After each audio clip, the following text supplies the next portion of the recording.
Check, 1, 2, check.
Oh yeah.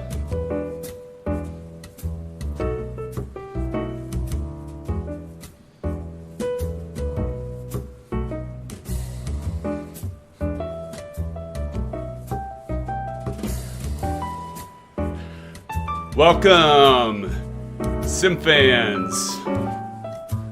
Just chilling tonight. Thank you for coming. Just doing a little jazz. You know, we're gonna start in Chicago. Why wouldn't we start off with a little bit of a jazz tune, right?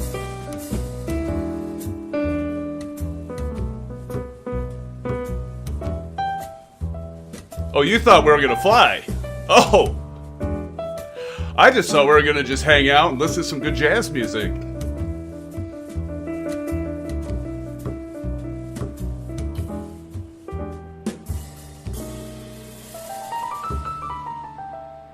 I can't play piano. I can kind of play drums. Alright, sim fans. Well, hey, welcome to the late night stream. Glad to have you with me. We're going to have some fun tonight, I think. We're going to just chill, do a little night flying over the Great Lake Michigan, from Chicago to Detroit. And as I said last night, I said, you know, I need to buy the Orbx Drzwiecki? I probably got that pronunciation wrong. But it looks pretty darn good, and it works pretty darn well in terms of flight FPS and you know, and the looks and the night lights, and a little bit saturated like Fly Tampa, but I think I would rather have it bright and saturated than dull and grainy. So hey, so we're gonna do a flight. We're gonna take off from beautiful Chicago O'Hare from FS Dream Team tonight, fans, and we're gonna just cruise on down to downtown, probably hit Michigan Boulevard, fly around Willis Tower, John Hancock, you know, check out the pier, just do a little bit of circling around the city there before we make our way on to Detroit. We're just going to cruise, sit back and chat, relax, and just enjoy this evening, Saturday evening. And happy weekend to all of you. Happy Saturday night. Thank you for joining me once again. But yeah, I'm kind of in this mellow state, you know, listening to a little bit of jazz, and it's just appropriate for a Chicago flight, right? For taking off from Chicago, you gotta have a little jazz. Maybe like if we're leaving from Kansas City or something like that. So, but we'll get started. We'll get started, sim fans. So, by the way, when I was testing before a little bit, it got a little bit choppy. I think it was the fact that my GPU was at 100%. I haven't obtained a 3080 yet, and so maybe one of these days I can either get a 3080 and build a machine, or maybe just buy a pre-built one with a 3080. But yeah, so we'll hop into the Piper. We're going to do the Carenado once again. I know I'm stuck in this plane, but I just love it. I like doing general aviation flight in the Piper PA44, the Piper Seminole by Carenado. About a $30 aircraft, but you know, if you find it on sale, I got it on sale for around $23, I think it was. So do check it out if you haven't already. Again, the scenery for tonight is FS Dream Team. It's the Chicago O'Hare scenery they produce, and it's pretty good, pretty darn good scenery. It performs fairly well. I think right now, getting about 38 frames per second. Now that's going to change once I take off, and we get closer to the city. Now, if OBS starts getting really bad and I start like getting really low frame rates, you know, please bear with me. It ought to clear up once we get past the lights of the city, and we'll just continue on our way to Detroit over Lake Michigan. So we'll just grin and bear with it, and if that does happen, because like I said, the daylight textures, I didn't have any issues with the OBS and the frame rates, but the night textures, I just think it just hit my memory and my GPU at 100% for too long, and it just started bombing a little bit. So just bear with me if that happens when we fly over the city. I think the sim will actually be all right. It was just the OBS. So, and who cares about me? What I look like. So I want you to see what this beautiful scenery looks like. So that's the whole point of this. So we'll go ahead and get started, sim fans. Let's jump on in. Okay. You know, it's something I forgot to do, and I'm going to do really quick, is launch my, hopefully it'll start up here, but I'm going to launch the track IR, and, you know, if it doesn't take off, I did, sometimes, yep, there it goes. Okay, it kicked in. Yeah, sometimes it'll go, and sometimes it won't, you know, when you start it after the simulator is going, so looks like it's going to work out for us. And, of course, we've got the light on right now, the flashlight. We're going to just turn these off. And I got to remember, fans, what key command I actually turned the flashlight off. It seems like L would be appropriate, wouldn't it? We'll try it. We'll see if L works. It's been a while since I've done a night flight, so we might have to check out the controls quick to see which one turns off the light. Let's go ahead and try it really quick. Oh, that does all the lights. How about Control L? Nope. Left Control L? Shift L? Ah. There we go. Alt L. Left Alt L. Knew I'd find it eventually. If I just click through all the keys, you just want to stay with me all night tonight while I go through all the keys on the keyboard to figure out what command it was. I should have tried that out before. But anyway, yeah, it's always good to see, isn't it? Always good to see. Can everybody hear me okay? Hopefully everybody can hear me okay. I'm going to do a really quick test just to make sure.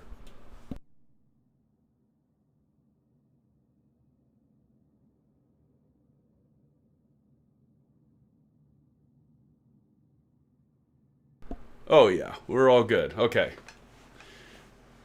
Okay, so let's go ahead and get started. So got the controller cam. We'll just call it the Honeycomb cam. How about that? We'll name this the Honeycomb cam because we've got the Alpha, we got the Bravo, and you can see underneath we've got the TPR pedals from Thrustmaster. Talked about those a few times, and yeah, I'm excited again about the Charlie pedals, but I'm going to stick with these, fans, because these are the creme de la creme of rudder pedals in my opinion. Now I know is it Rudo or Rudo that are, I don't know if they're close to $1,000. I was close to buying those, but I'll tell you what, I've been really happy with these. They feel like the real deal. So all metal, aluminum. So I'm going to stick with these and let one of you grab the Charlie pedals that I would have bought if I didn't have this. So, all right, so let's get started. So first off, we're going to have to get the fuel selector started here. So we're going to hit this up for the left fuel tank and the right fuel tank. We aren't going to go very far if we don't do that first, fans. We're going to turn on the battery. All right, so first things first, we're going to prime the left engine. 1, 2, 3. All right, we're going to yell clear. I don't think anyone's around. Clear. Sometimes I feel like I'm going to blow out somebody's eardrums if I yell too loud, so I'm going to do it at a low level. And we're chilling tonight, right? It's a jazz bluesy night. It's that feeling I feel. All right, we're going to start the left fuel pump. All right, and let's go ahead and get it started up here.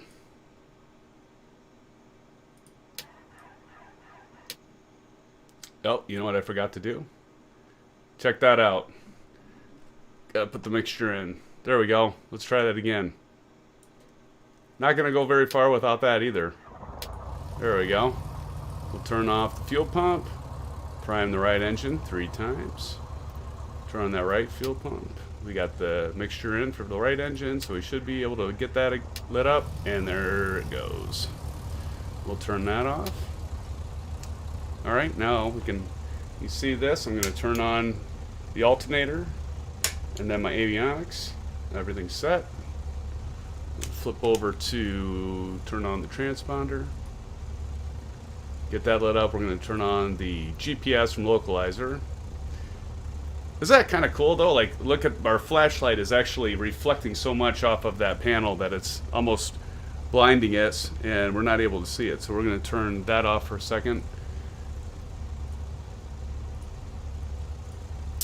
Alright, here's our route. So our desired track is 88. So I'm going to flip over here. We're going to select course.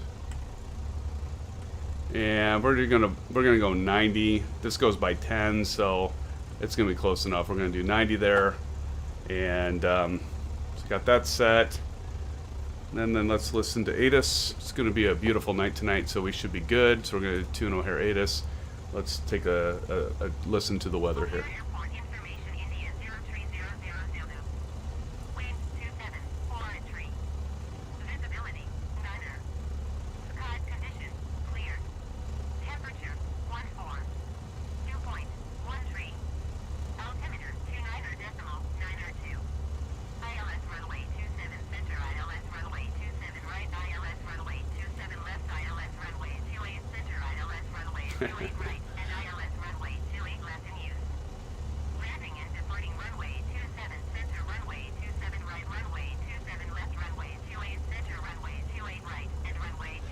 It's a lot of runways. So essentially 27 or 28.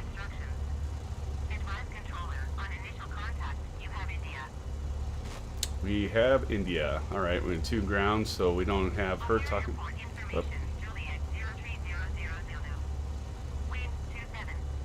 Oh, we're gonna depart to the east, of course. So 7. O'Hare ground Golf. Bravo Golf Charlie Papa with Juliet request taxi for takeoff east departure. Golf.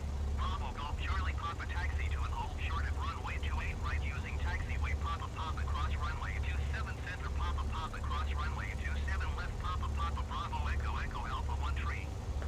Contact tower 1 tree 2 decimals. You almost had a rhythm going there.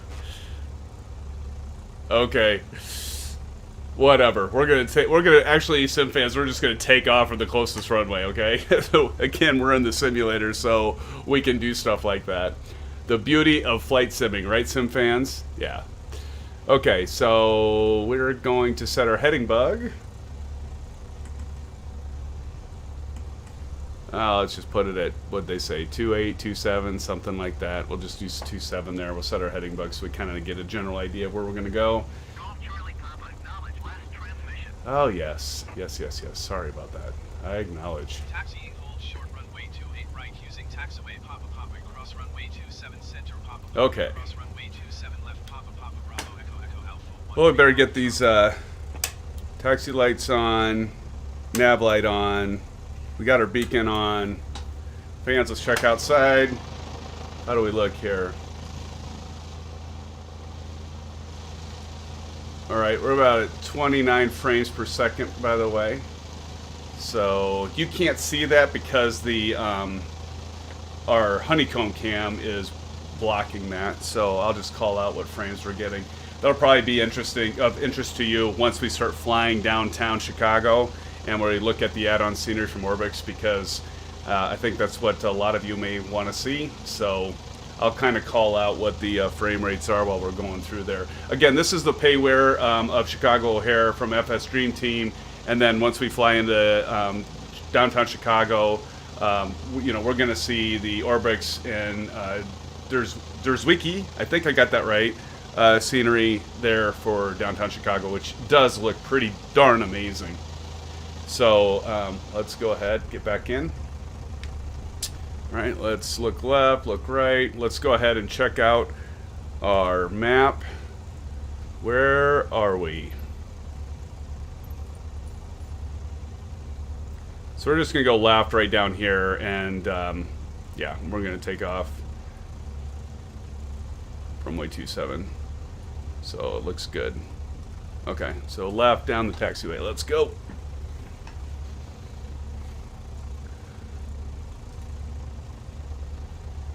All right, so we're gonna kick off the parking brake. Start rolling.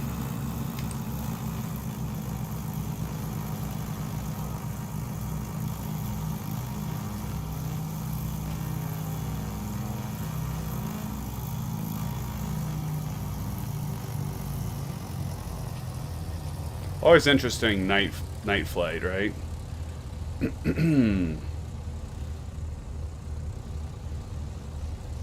Find that taxi line.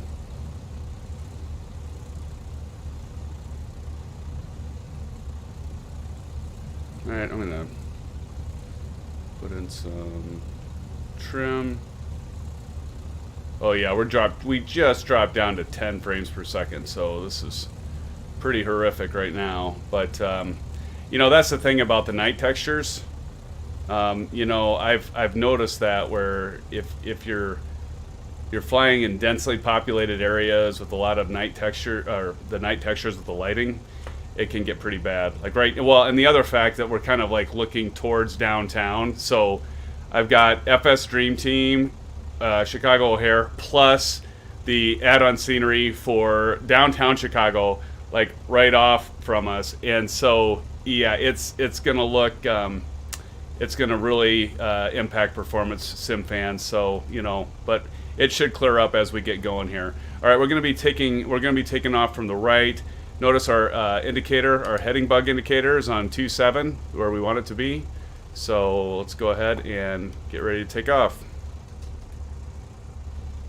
Yeah, you can tell that the frame rates are really suffering here. We'll actually do a call out. Turn off our flashlight. Oh, you know what? We need to turn on our interior lights. Where are those?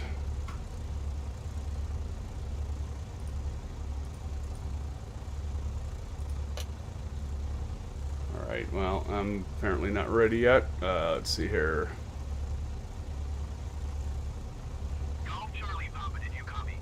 Yep, I did copy. Hold on, Mr. Tower Man. Gotta get my lights set up. Yep, we hear ya. Don't be so hasty. These tower people, I tell you, they're just hasty. Now we can turn that darn flashlight off. Put it in a notch of flaps.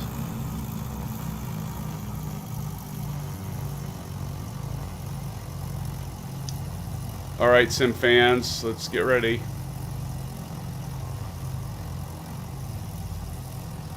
Now, one thing before we take off here, just noticed. Got this kind of went crazy on us.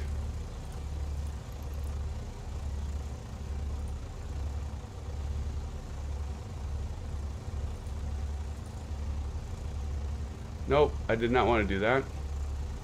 Clear, clear, clear, clear, clear.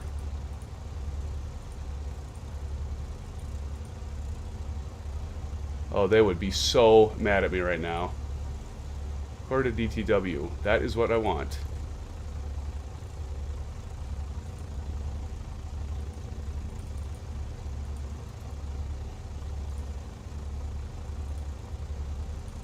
No, don't invert.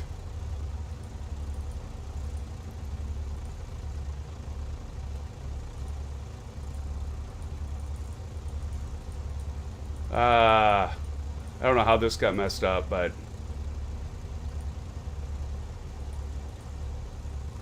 shoot. Sorry, fans. Hold on. Gotta get this program back in. I don't know what happened here. I messed something up. And the FedEx aircraft's gotta go around.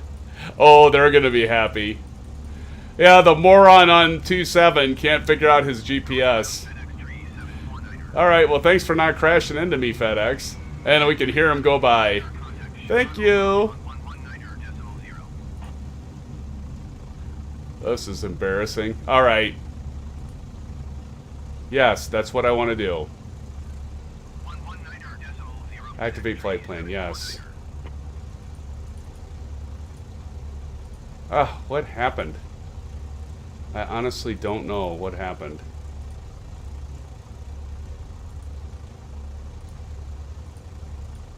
Oh my god. I'm sorry, fans. I should just take off, get up in the air, and then we can get this resolved. I don't know what happened because this was all plugged in, and I was ready to go. I thought I was ready to go.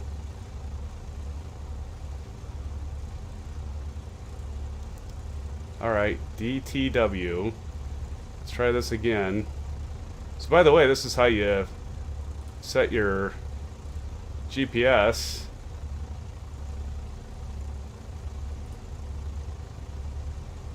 Come on. Can we please go now? Please, pretty please. Activate.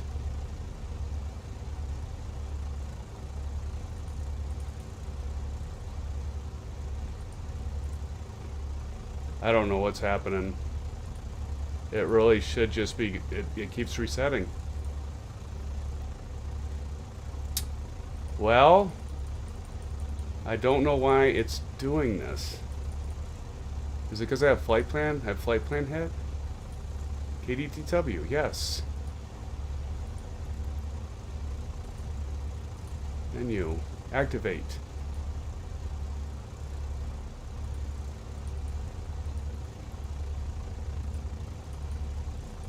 All right, well, we're just gonna take off because I don't know what's going on. Let's take off. We'll get it set.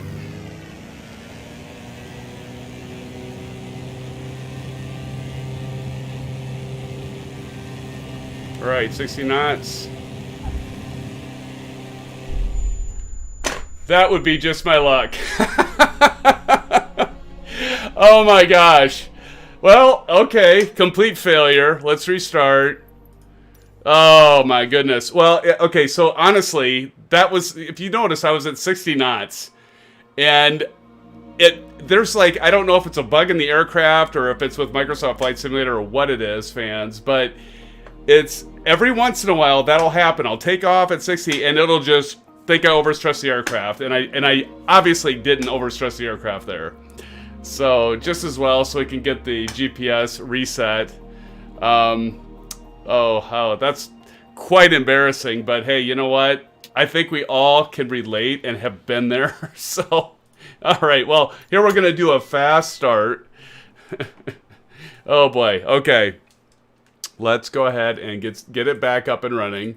We'll get the bird back up and running. Did I lose everybody? No, I only lost one person. Okay, they're like, well, he doesn't know what he's doing. All right, so we're going to go full, we're going to go full mixture. Gonna go over here. We're gonna get left and right fuel selector. All right, all good to go. We're going to prime the left fuel pump. We got the mixture on this time. We're gonna turn the left on. Say clear, clear. All right, get the engine started. Okay, now that's started. Just this, I meant to do this, right? This is for review. This is the beauty of live streaming. Because you can't clear all that up and pretend it never happened. All right, we got the right engine started. I am not going to touch the GPS. I don't know what happened with that thing, but at least we've got it set again. Change it back from that to GPS. We got to get 190 again on our course.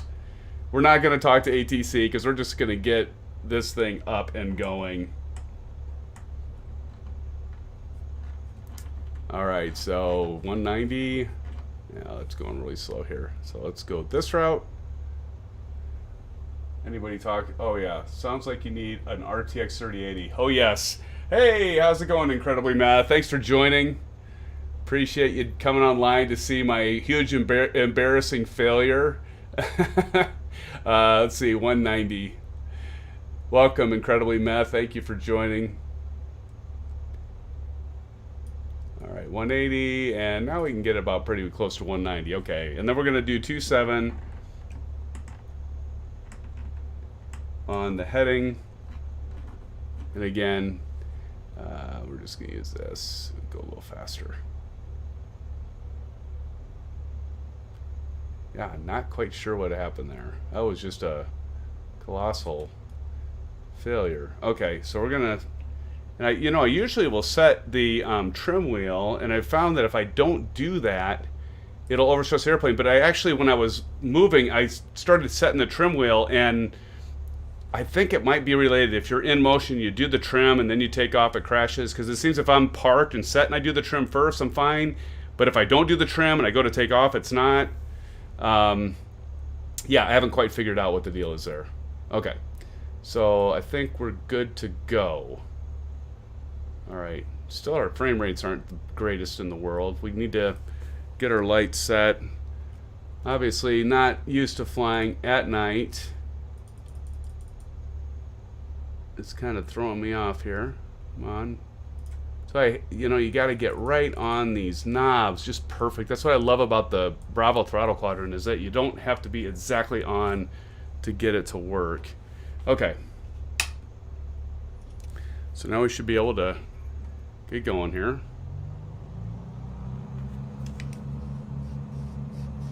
Put our notch of flaps. I had a feeling the way that was going, fans. I just had this feeling that it was going to crash. And if you watch some of my other videos, I am not making this up, because I always were like, okay, when I take off, it is possible that the simulator will say I register an overstress on this aircraft, and it just crashes the sim. And typically, now I'll say this and then it won't work, but typically once it restarts, then it's fine. And again, it's got to be a bug, but I'm not sure if it's in, I would suspect it's in the Aerosoft aircraft, but I don't know that for sure. It might be in relation between Aerosoft and then how Flight Simulator is receiving that data, takeoff data. But so we'll get started here, get our strobes on. Okay, let's go ahead, turn off our lights, our flashlight. We got our strobes flashing, all pretty. Okay, let's try this again, take two. Hey, look at this, and we actually have our, I must have hit something. I must have hit something, because it just, that was completely weird that did that. Okay, so we've got on GPS, and we're ready to go. All right. Take two. Yeah, you know, it probably would be better to not fly during the evening for this scenery, because it obviously is really, well, at least with mine, like incredibly I agree. I need a 3080, because this is really taxing on my GPU with these night textures. All right, go full throttle. Come on. All right, gear up. Watch the indicators. Love this. See, I wasn't making it up, Sim fans. I wasn't making it up. See, we took off it just like we did before, and we didn't overstress the aircraft. So there's a bug somewhere, but just as well, because then it gave me a chance to undo the GPS, whatever I did to mess that up. But so we're just going to turn to the left to get to our intercept for the course line. And we're going to have to, of course, fly downtown, because I know that's why many of you came to see this video or this live stream. So, yeah, we're going to have to fly. We'll go downtown, and we're going to fly around Michigan Boulevard. And, of course, we're going to have to see Willis Tower. We're going to see John Hancock. See, there we go. There's Chicago. There's the skyline. Right now at 18 frames per second, that is absolutely pathetic. That is horrible, horrific, unacceptable. What other kind of adjectives could I use? Yeah, I don't know. But here, there's the skyline. And we can take out that last notch of flaps because we're over 400 feet above the ground. We'll add some trim. And we'll probably just fly, we'll go level here at 3,000. I'm going to turn off the track IR so I don't make you all go sick. And let me pull that course, that heading line. Actually, I think if I just hit heading, it'll drop it right in the middle, and then heading lights up, and there we go. We're going to pull out some of our RPMs. Let's bring that down to about 25, 24, and then we'll pull our throttle out a little bit, as well as our mixture, as we make our way to the skyline. And I can tell my GPU is really hitting hard because now OBS is starting to act up. And like I mentioned at the beginning of the stream, I figured this would happen. When I was doing some testing, I noticed that my GPU was at 100%. And of course, with the OBS and streaming, I've got it set to hardware. And it's going to be a little angry with me. So bear with me as we go through downtown. And if I did this during the day, I honestly think I would not have a problem with frame rates. I think that's a matter of the night textures. So, cheers.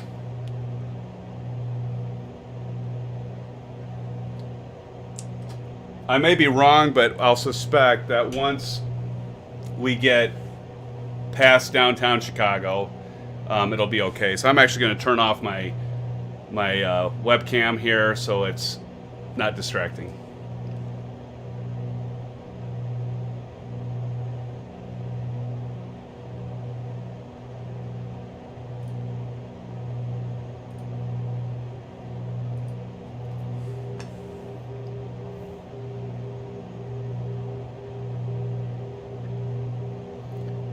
But you should still be able to hear me. So we're gonna turn to the left here, and I'm just using my Honeycomb Bravo Throttle Quadrant to dial that turn so we can head straight downtown there.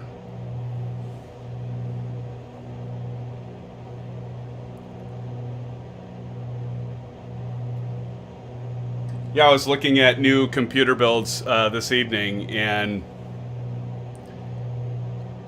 so many times I've almost pulled the trigger. There's an HP Omen with a 3080, but still pretty pricey. You know, 3080s, what I've heard are the 3080s are supposed to come out, or at least supposed to have more of them. NVIDIA's supposed to at least have more available sometime in, I've heard April, I heard March and April.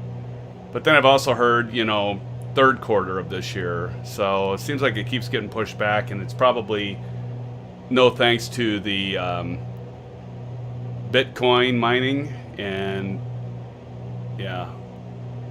So right now we are getting 23, 24. It's bouncing around between 23 and 24 frames per second.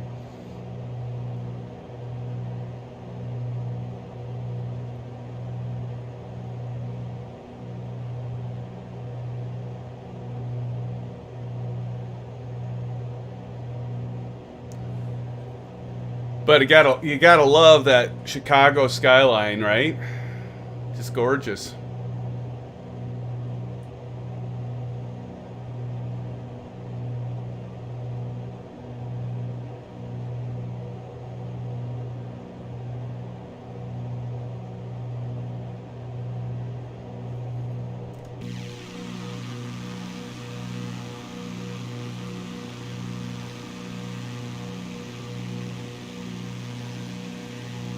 Beautiful.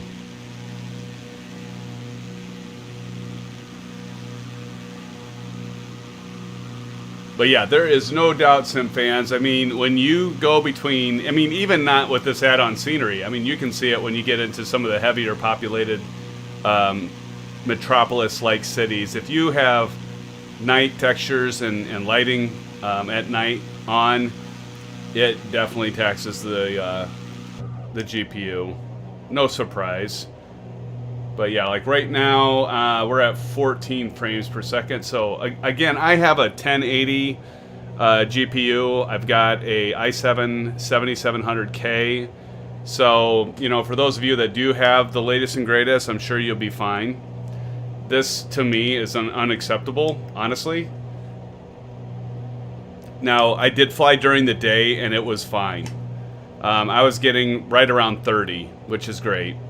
Well, I wouldn't say great, but it's definitely acceptable. This is unacceptable. 15 frames per second is not an acceptable frame rate. Now, I could drop down some of the graphic settings and get a better rate. We're going to go off of autopilot because we want to see this. But there we got Soldier Field. How many of you have been to Chicago? Been there several times. My family, we went on a, well, before the whole COVID thing, we actually did a family trip to Chicago. We stayed right downtown, probably only a block away from Willis Towers, you see right there, with the purple antennas on the top. And we went by Soldier Field. Again, there's Soldier Field. How about Meigs Field? Meigs Field was right back there. Remember that old runway? Yeah. That was quite the fiasco when that was taken down. But yeah, right now, 8 frames per second, fans. So, oops, sorry about that. Because I pulled the throttle out enough that, yeah, see, and again, I flew this during the day, and even downtown, I was getting 28 to 30. And it's because of all the light and the night textures and the lights. It's got to be, because I did fly it earlier. And I'll do a scenery review of this add-on from Orbx. And, you know, it is beautiful, as you can tell. It's gorgeous, but it's just not frame rate friendly. Not at all. Not at night. So, you know, until I get a new computer build, I probably will not be flying. You know, what this reminds me of? This reminds me of flying in FS10. Honestly, that's what this reminds me of. I feel like I'm back in FS10 flying around Chicago. Now, FS10 didn't look this good, obviously, but even so, like, the frame rates remind me of flying in FS10. Oh, how pathetic this is. I mean, it's beautiful, don't get me wrong, and it's nothing against Microsoft Flight Simulator, and it's not against even Orbx and Drzwiecki. Drzwiecki? I get that pronunciation wrong. And he's done scenery for X-Plane. Now he's just gotten into Microsoft Flight Simulator doing scenery. I mean, it's gorgeous, right? It's beautiful. 15 frames per second right now, by the way. But it's absolutely gorgeous. Let's fly right by Willis Tower, fans, right? Let's do this. Let's buzz the tower, right? Got buzz the tower. But I mean, it's gorgeous. I mean, you know, even being there, like if you go up to the observatory at Willis Tower, it does look like that. I mean, it's pretty impressive. And you might think the lighting's oversaturated, but it actually it's not. Oh, let's see. Can we see the people hanging out the observatory? Yeah, we can. Look at that! You can see inside the observatory. No way! That is insane! Did you see that? Did you see that, Sim fans? You could actually see inside the observatory. Now, I'm going to have to check that out another day and go to drone view and actually go in there because it looks like you can. That's insane.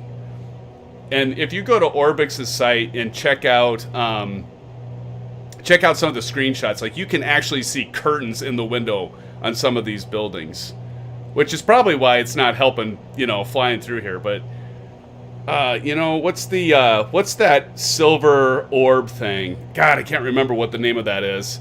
I was gonna see if we could see that. Coming up here on John Hancock,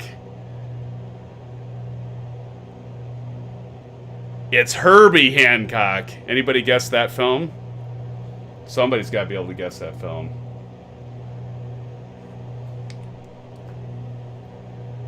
All right, incredibly mad. Been to Chicago a couple of times. Oh yeah, yeah. It's a fun city. I love Chicago.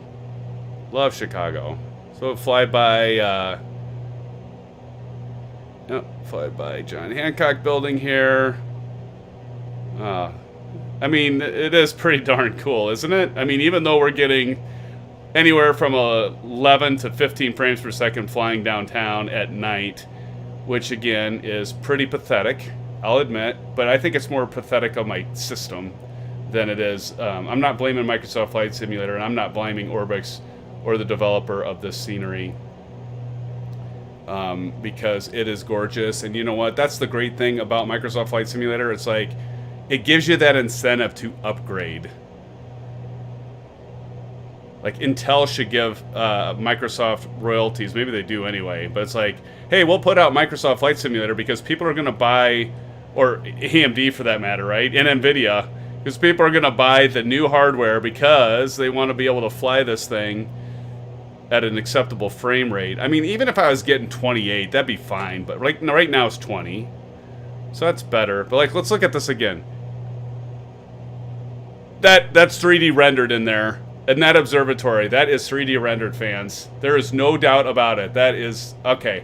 I'm going to have to check that out. So watch for a review of this scenery, because I will go into the observatory and we'll see what it's about. Okay, let's just go ahead and fly a little bit to the south here. Let's fly back over Soldier Field.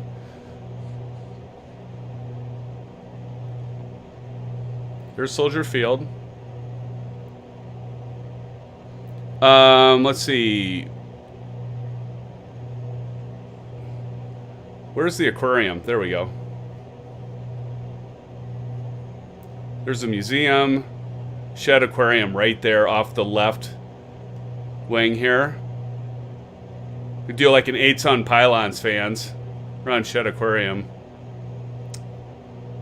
And let's go over to the pier. Let's check out the pier. Let's take a look. Let's dive down a little bit. And I'm sorry. I didn't mean to do that.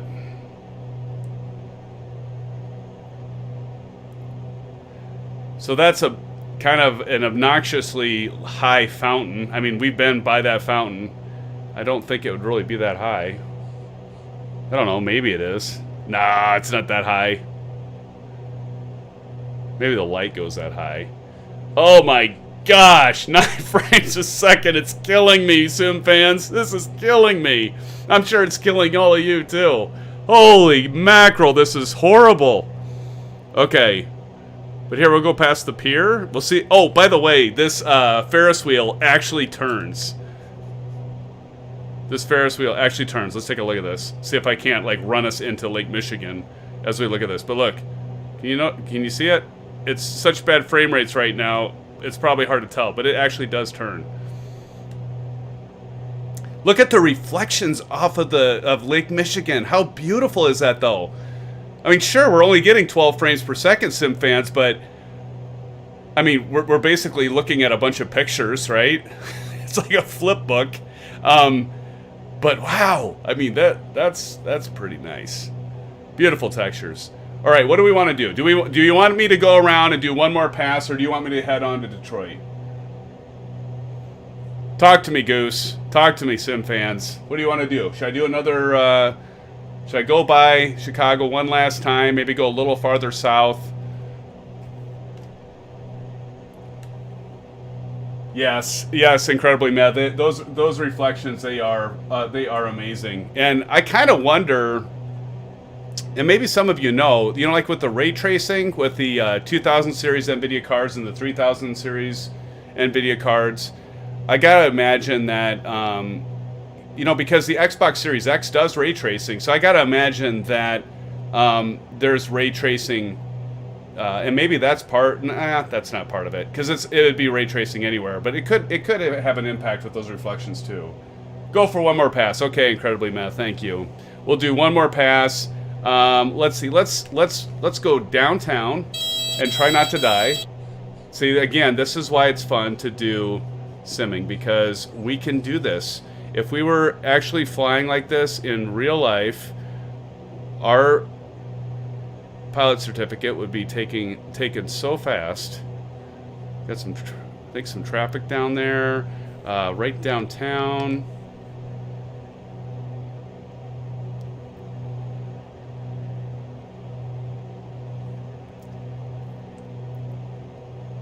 Yeah. 13 frames per second, by the way. But I mean, compare. When I do the scenery review for this, I'll do it during the day to actually give it give it a fair shake. Because, and please, you're watching this and I'm saying it's terrible on the frame rates. Please don't hold that against Microsoft Flight Simulator or the Orbx, this scenery here. It's gonna improve. I've got a 4-year-old system. It's not gonna work the best, and so it's more my system than it is the scenery. I'm sure if you have a better setup, it's gonna run all right at night. Again, it ran fine for me during the day. I was able to fly around and look at the buildings and everything during the day, and I was probably around 28 to 30 frames per second. So that's acceptable. And so don't hold the scenery, don't hold the poor frame rates against the scenery or Microsoft, because it's not their fault. I've just got a system I need to get upgraded. So yeah, I mean, here we're flying around at about 1,300 feet. See, and frame rates are getting better. We're up to 23 now, and that's just going to be expected, right? So even though it at night it performs poor on my system, I'm still glad I got it. It was by the way, what's the cost? Don't get it from the marketplace. Reverse that. Get it from the marketplace, because you're going to get it for a couple bucks cheaper than if you buy it off of Orbx Direct. do buy it from the marketplace. I think it was like 18 bucks from the marketplace. All right, well, I mean, what do you think, sim fans? I mean, you know, it's kind of hard to say, you know, is it worth buying scenery like that for like landmarks and cities, you know, when Microsoft is already so good? But, you know, at the same time, you know, if you have a city that you really, really love or you live in, I think it's worth it. I think it's worth it. All right, so we're now flying over Lake Michigan, and now it's working great. Now I'm at 29 frames per second. So, you know, as soon as we get away from the city there, and I knew OBS was going to start being problematic, because I did test it out before we did this, and I had a feeling that was going to happen. I'm going to engage the autopilot again. So one of the nice things, you know, when you're flying over, I mean, like, you can see the horizon because we have enough, you know, light from the sky and that. But, you know, sometimes when you're flying at night and you're flying over water, you can't tell the sky from the ocean, or the sky from the water, the horizon. So you really got to pay attention to your artificial horizon on the attitude indicator, as many of you know. So our desired track is 89.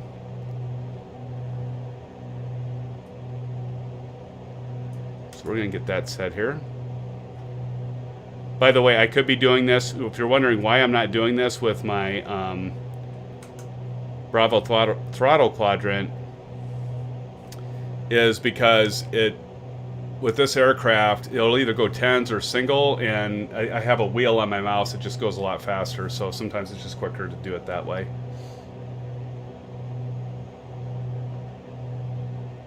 And once we get a little farther out from the city, I will go ahead and turn on the Honeycomb cam and my webcam, but I do want to get away from the city a little bit, so I'm going to turn it to indicated airspeed, and we're going to do a climb. Let's climb up to, oh, I don't know.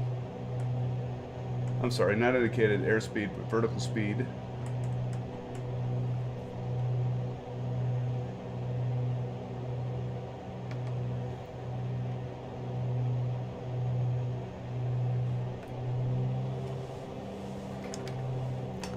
Check out the city as we pull away from Chicago. And we're still at about 28, 29 frames per second. That is gorgeous, though, isn't it? I mean, wow, does that look nice? Probably turn off my landing lights. That is pretty gorgeous. You see O'Hare back there.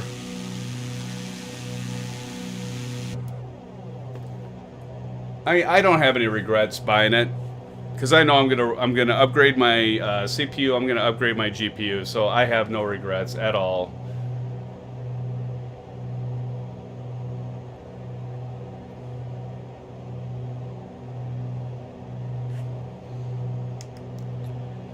Well, hopefully you all enjoyed that. So let's actually, I'm gonna climb up. Let's go ahead and go up to 5,500 feet, shall we?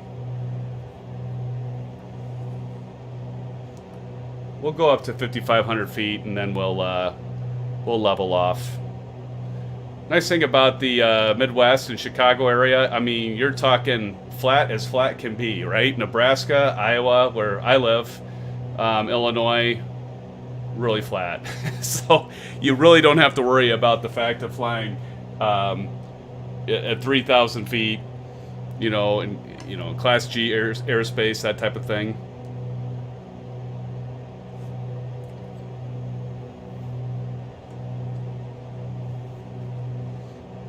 Well, we're probably far enough out, fans, that I'm at 31 frames per second. So I'm gonna kick on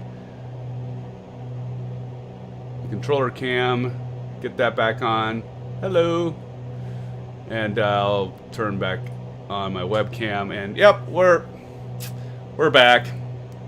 Hey, if you want to tax your GPU out, Yeah, give it a run on Chicago at night.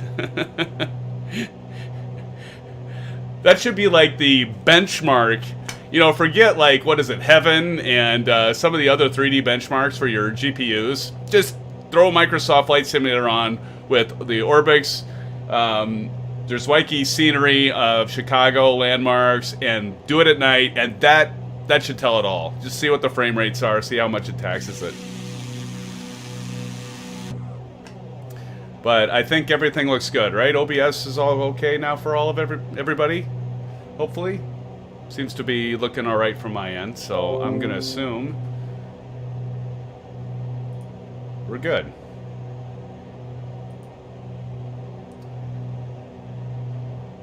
So we're about at 5,500.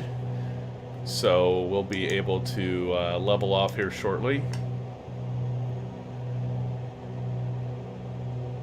Again, do appreciate all of you joining me tonight on a Saturday night. I hope all of you are doing very well. Hopefully you've got your beverage of choice while we're on our flight to Detroit. Okay, so we're about at 5,500, so we're going to hit our altitude. You'll notice the indicator will light up. That altitude, that's what I love about the Bravo Throttle Quadrant, and I was talking last night about, you know, I don't have any complaints about this at all. The only thing that I would suggest as an improvement to Honeycomb is, you can probably already tell tonight I was fudging around with trying to figure out what the mode selector was on, because to me everything is dark, and there's a line here on the mode selector dial, and it protrudes up from the rest, but you can't see it, especially if you have low light conditions. I don't know why they didn't just paint that white. I'm not complaining, but it just seems like such a simple thing, and I'm probably just going to do that myself. I'm just going to get maybe a little, you know, they make those paint markers. I might just get like a white tip paint marker and paint that white so I can tell where the heck I'm selected for my mode selector on there. Honestly, that's the only complaint I have, and it's not really a complaint, it's just like a thing that they could improve on. Yeah, but if that's all there is to them, I mean, there's other things I'm sure that you all can think about that could be improved upon it, but it's a wonderful peripheral, for sure. Crank up the RPMs here a little bit.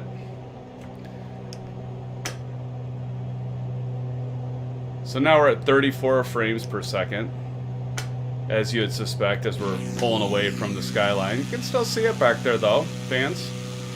Still can see it.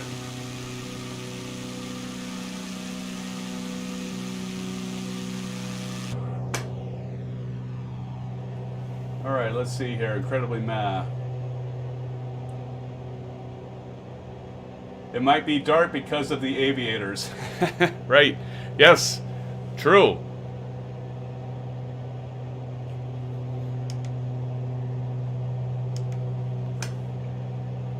Aircraft flying overhead here.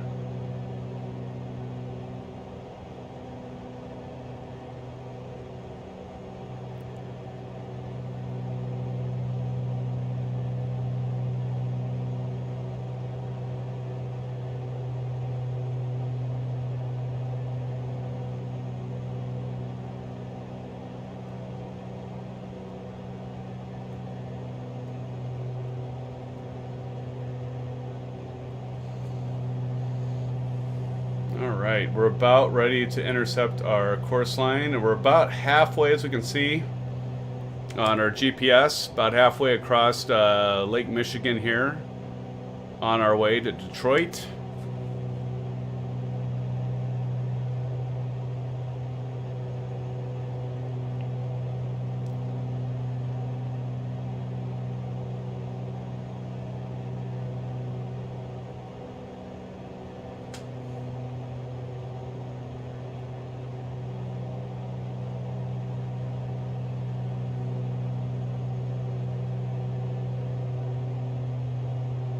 Alright, so I'm just going to go ahead and hit nav.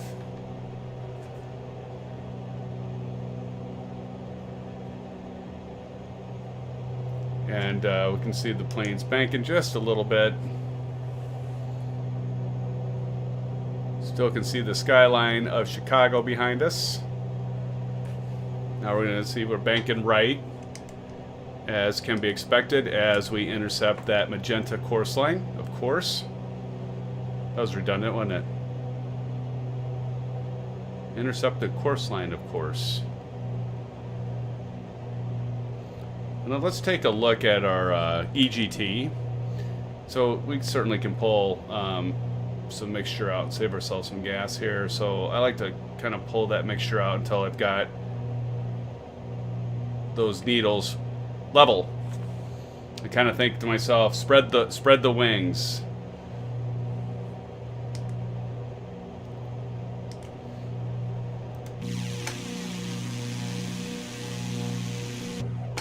So anyway, yeah. So well, you know, if you caught the part of flying over Chicago, and I think many of you are, I see a few extra. Welcome. There's more of you that jumped online. Yes, you can. Ace is down 1. How are you doing? Welcome back, my friend. Welcome back. Incredibly meh.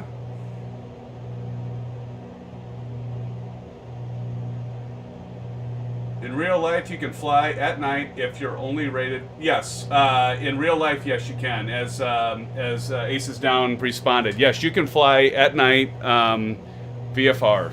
Absolutely. So rules of VFR are this: you need at least 3 statute miles of visibility. You need to maintain 500 feet below the clouds,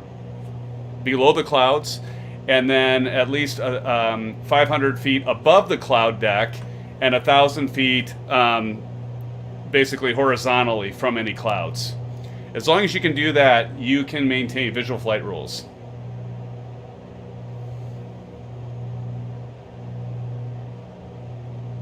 Yeah, and so I see that you said that incredibly meh about same with daytime. You just have to stay with. Yeah, I mean basically below, above, or to the side, as long as you aren't going into the clouds. So you know the whole point, and it's a great question, and so I appreciate that question incredibly, Matt. Yeah, as long as you are staying away from the clouds, if the point being is as long as you can maintain visibility, so you can see other aircraft and you can see the horizon line. That's VFR essentially in a nutshell. It's just like you can see with your own eyes what you're gonna maybe fly into. And so as long as you're staying clear of the clouds, you're staying clear, you can maintain your distance and separation from other aircraft. Yes, and that's right. Ace is down. Same VFR rules regarding whether if it's day or night. That is exactly correct. Yes. Cheers to all of you on this Saturday night.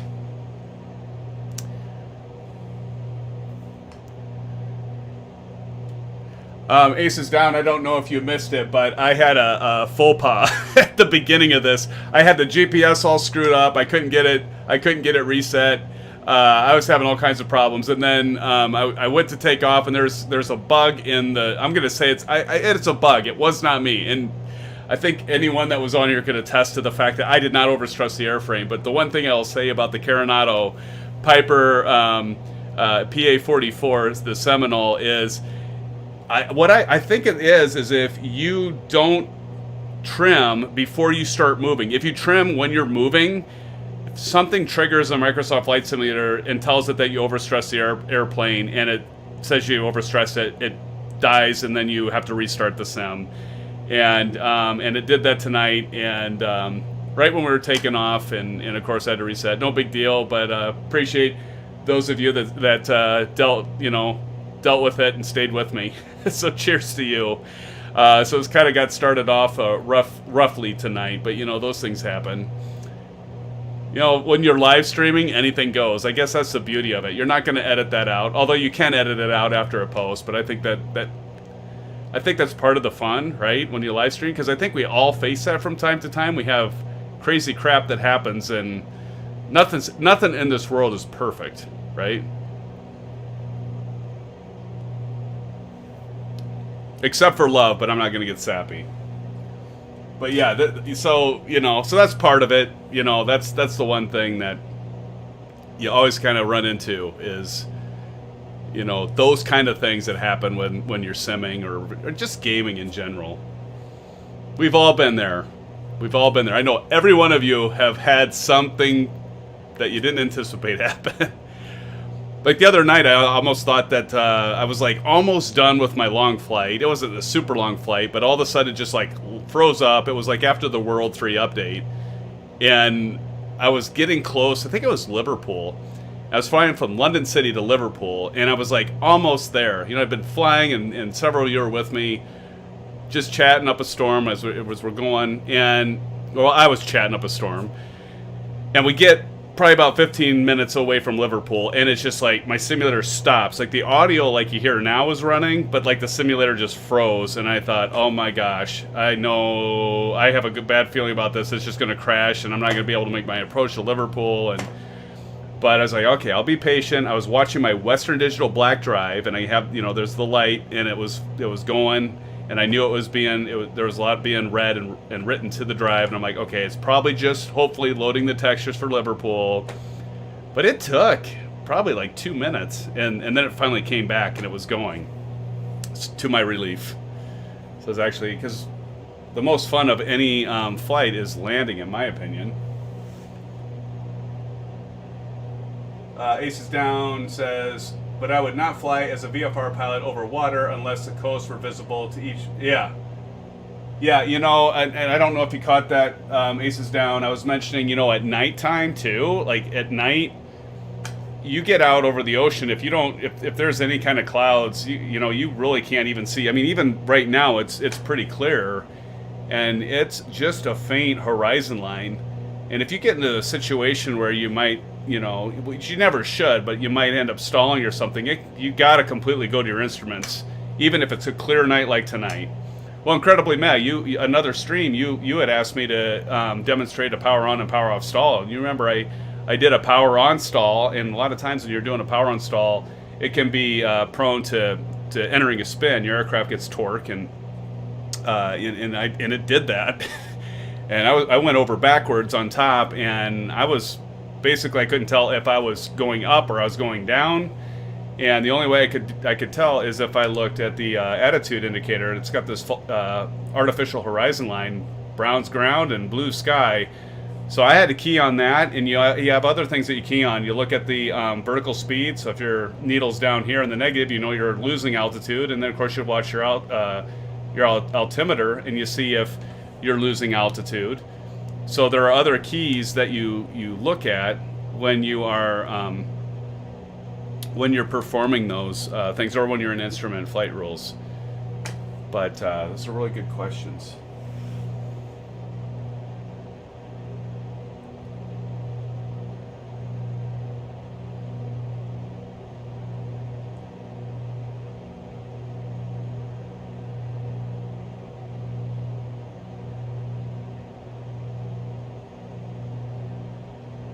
Yeah, so I'm reading good conversation that you have Aces Down and Incredibly Matt.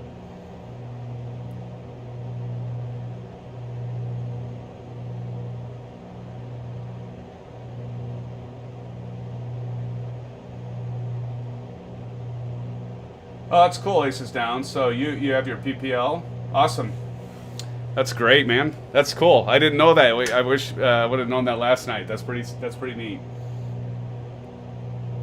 Yeah, I can't remember if I mentioned this last night, but I had studied for my instrument rating and also my CFI and CFII, and I passed the test, and then I got into a band, and I decided to do that, and then I had a son, and that life kind of took a different turn, and so I let my written exams expire.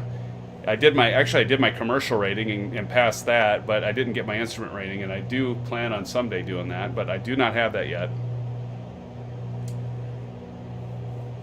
But yeah, super cool.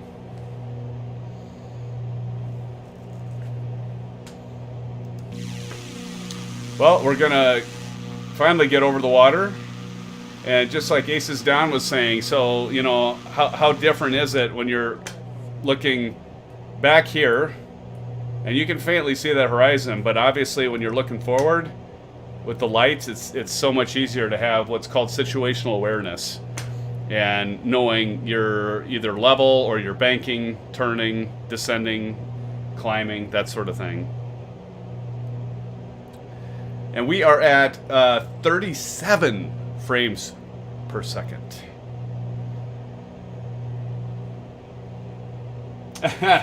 Yes.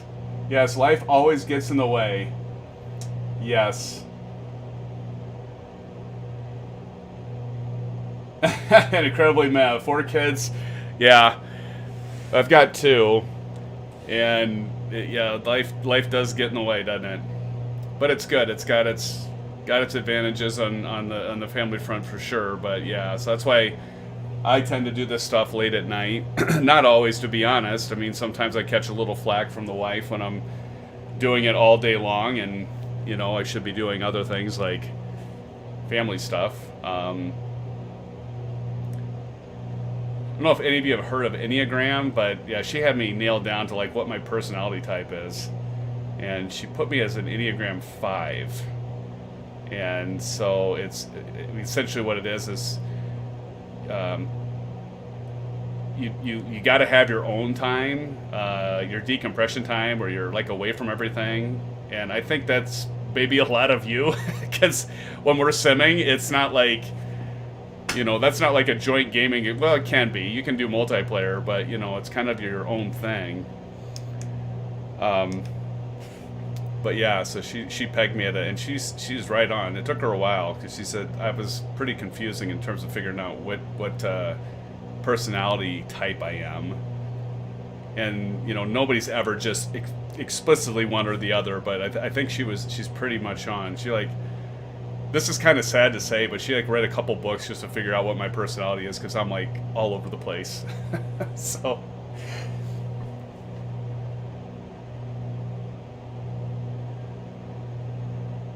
Let's see. Incredibly Mad says, do a video teaching one of your kids to fly. Oh yeah, for sure. Yeah. Actually, my son Tyler, he mentioned that he wanted me to take him up flying, and so, you know, I said, well, I'd maybe take him up at some point, but I you know, you mentioned Aces Down, that you know, you're not current. Honestly, I'm not current right now either. I've got to go in and get my physical and get current, to be completely honest. But yeah, my son just told me this evening, or earlier today, he's like, Dad, when are you going to take me flying? Because I have not taken him flying, and so I definitely need to do that. So that's a good point. Incredibly mad, I should do that.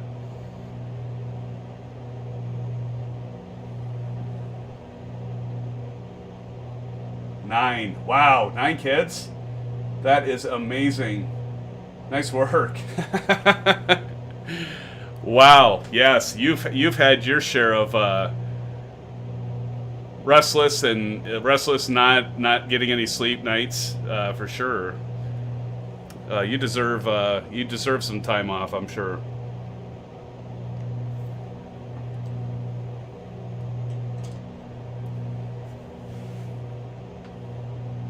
For sure.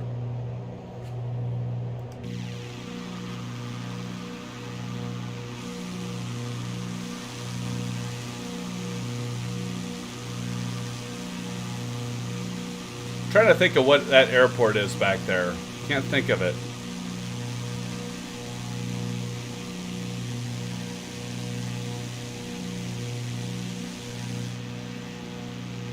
There's just something about night flight. I mean, so I got a story, you know, past pilot story for those of you that care to hear it. So early on, you know, it was like not that long after I got my PPL, and I wasn't too far from where I live, but I was flying around. It was I learned on a Piper Warrior, PA151, and you know, and it's like this aircraft. This is a Piper. It's a low wing. We could talk about, you know, high wing and low wing aircraft and advantages and disadvantages of them later on for those that don't know. But yeah, so I went on a night flight, and I went outside of the area, out of town, and, you know, where I live is pretty rural, so not a lot of lights, and not that that's that big a deal, especially if it's a clear night, but I get about, I don't know, I was probably maybe 20 nautical miles away from the airport that I took off from, and my alternator light went on. And of course, when you're a new pilot, and you know, you like hear of the you know, system failures, and you like prepare for system failures and that, and I'm thinking, oh crap, I need to shut down everything that isn't absolutely necessary, which there's a lot of stuff you can actually turn off and have less pull on your battery, and still completely fine. I mean, first rule of anything is what aces down: fly the aircraft, right? Always just fly the airplane. But so I was like flipping off all the switches and anything that was pulling power from the battery, and I even shut off the communications and everything as well, because I knew once I got within the vicinity of the airport, I would just pop them on, call out that I was, if I still had battery left, that I was on, you know, approaching the airport 5 miles out and all that good stuff. And I wanted enough to be able to turn on the lights for the runway, because it's just CTAF, which is Common Traffic Advisory Frequency. So there's a different frequency, CTAF frequency for basically what that is when you're going to an airport that doesn't have an air traffic control tower, or if you go to an airport that has ATC but they're closed, you'll switch to what's called CTAF frequency, and you're just basically calling to other pilots, and you listen for them and they listen for you and where you're at, and if you're entering the patterning and that sort of thing. So I immediately turned around, and I'm just like, I'm not freaking out, but at the same time I'm just like, what if I can't get the runway lights on, and what if my landing light won't come on? And I'm still relatively new. I mean, actually I said I had my private pilot's license. I actually didn't have my PPL at this point. I could fly solo, and so I was working on my PPL, and I didn't have my my license yet, and I was doing basically flying myself and soloing, and because you have to do so much a night flight, right, to work towards your PPL. And I won't deny the fact that I was a bit nervous, because I started thinking about, like, if I can't get the runway lights on, and basically the runway lights are pilot control too. You just you click your mic switch like 3 times, 5 times, 7 times, and it gets the lights brighter or off, dimmer. And I'm like, okay, I need to conserve power, because I want to make sure when I get back I can turn the runway lights on, and I hope to God I can get my landing light on. So that was a little stressful, but anyway, it all worked out. I got within 5 miles of the airport, and I flipped on the the communications and did the call out, and I was able to turn on the lights. And usually when you hit the lights on, if you can click your mic, and get the lights turned on, I think like 15 minutes by default they'll stay on. And so I knew once the lights came on, it's like I don't need the landing light. I'll be fine. That was the biggest thing that I was concerned about. But, I was on final, and I was actually coming down. I was probably, I don't know, maybe 500 feet away from my, final approach to landing. And I went ahead and flipped on my landing light. Landing light came on, and it was all okay. But it was a good thing to be, like, prepared and know what to do in terms of conserving power. And I might have been, I was only 20 miles away, so I might have been okay just leaving everything on as well. But I'll tell you, once you get into those kind of situations, you do get nervous, and especially when you don't have that much experience, it was definitely, no doubt about it, a little nerve-wracking. I've got another story too. Let's see. Yeah, yeah, you still lose sleep, no doubt. Regarding what airport was that, I'm guessing it was Southwest Michigan Regional Airport in Benton Harbor, Michigan. Yeah, that could be. That might have been. Yeah, thanks incredibly, Matt, for posting that.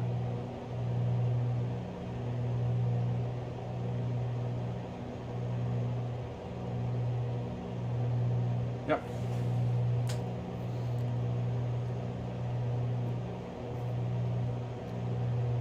All right, let's see. Where are we at? We've got about 43 minutes. to our destination in Detroit.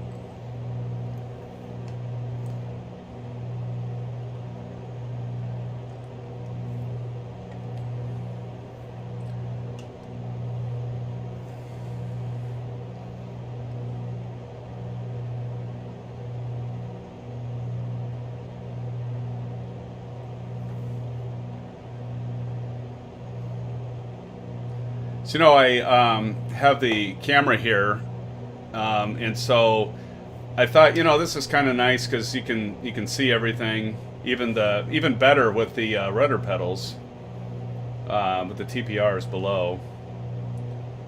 So I kind of think this might work out fairly well. I'm going to move that a little bit farther to the right to get the full Bravo quadrant there. But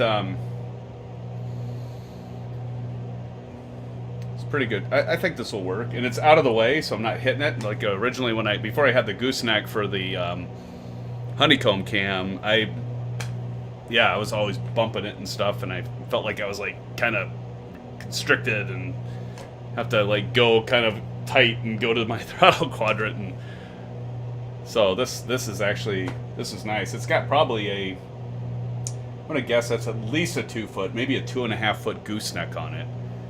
And it's got the little, I think it's a 1/4 inch thread, and then you just hook your webcam on, buy another webcam, and hook it right on, and it works out really well.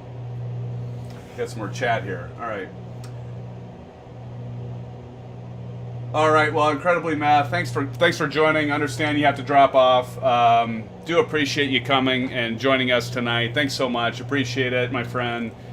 Take care, and blue skies to you. Hopefully, see you soon.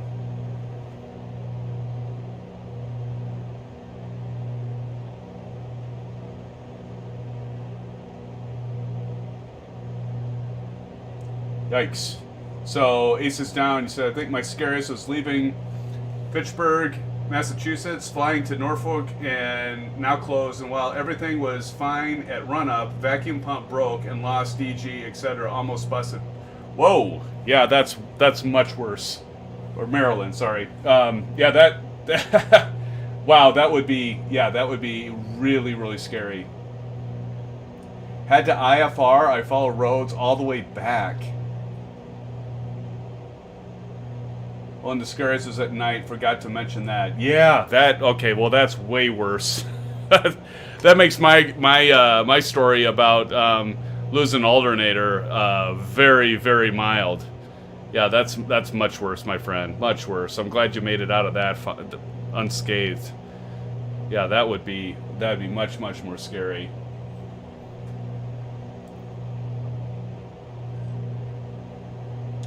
Cheers. Well, nice piloting, by the way. You made it through that. Wow. Yeah, that would be really scary for sure.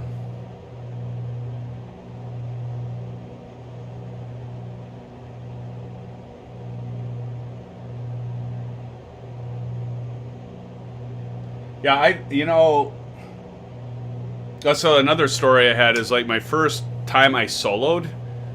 So, you always kind of know as a student pilot when your instructor's probably getting ready to like, because they never tell you. I mean, I've never heard of a flight instructor saying, all right, well, next time you fly, you're going to solo, because they don't want to put that kind of pressure on students, I think. At least if they're good instructors, they don't do that. So like everything I read and heard is like your instructor is never going to tell you, okay, on this date you're going to solo. But you can kind of get a sense of it, right? Because they'll ask you certain questions that and probably for you Aces Down, I'm gonna be Massachusetts. Thank you, MA. Bad. Thank you. So when you're getting ready to take off, you know, they'll ask you certain questions that kind of key you in or cue you in on, like, well, are you going to be, you know, how do you feel about it? Are you feeling pretty good about flying by yourself? And, you know, they'll give you those kind of keys and cues and things like that in terms of, like, if you're, they kind of want to get a feel for if you're, like, ready or not to fly by yourself.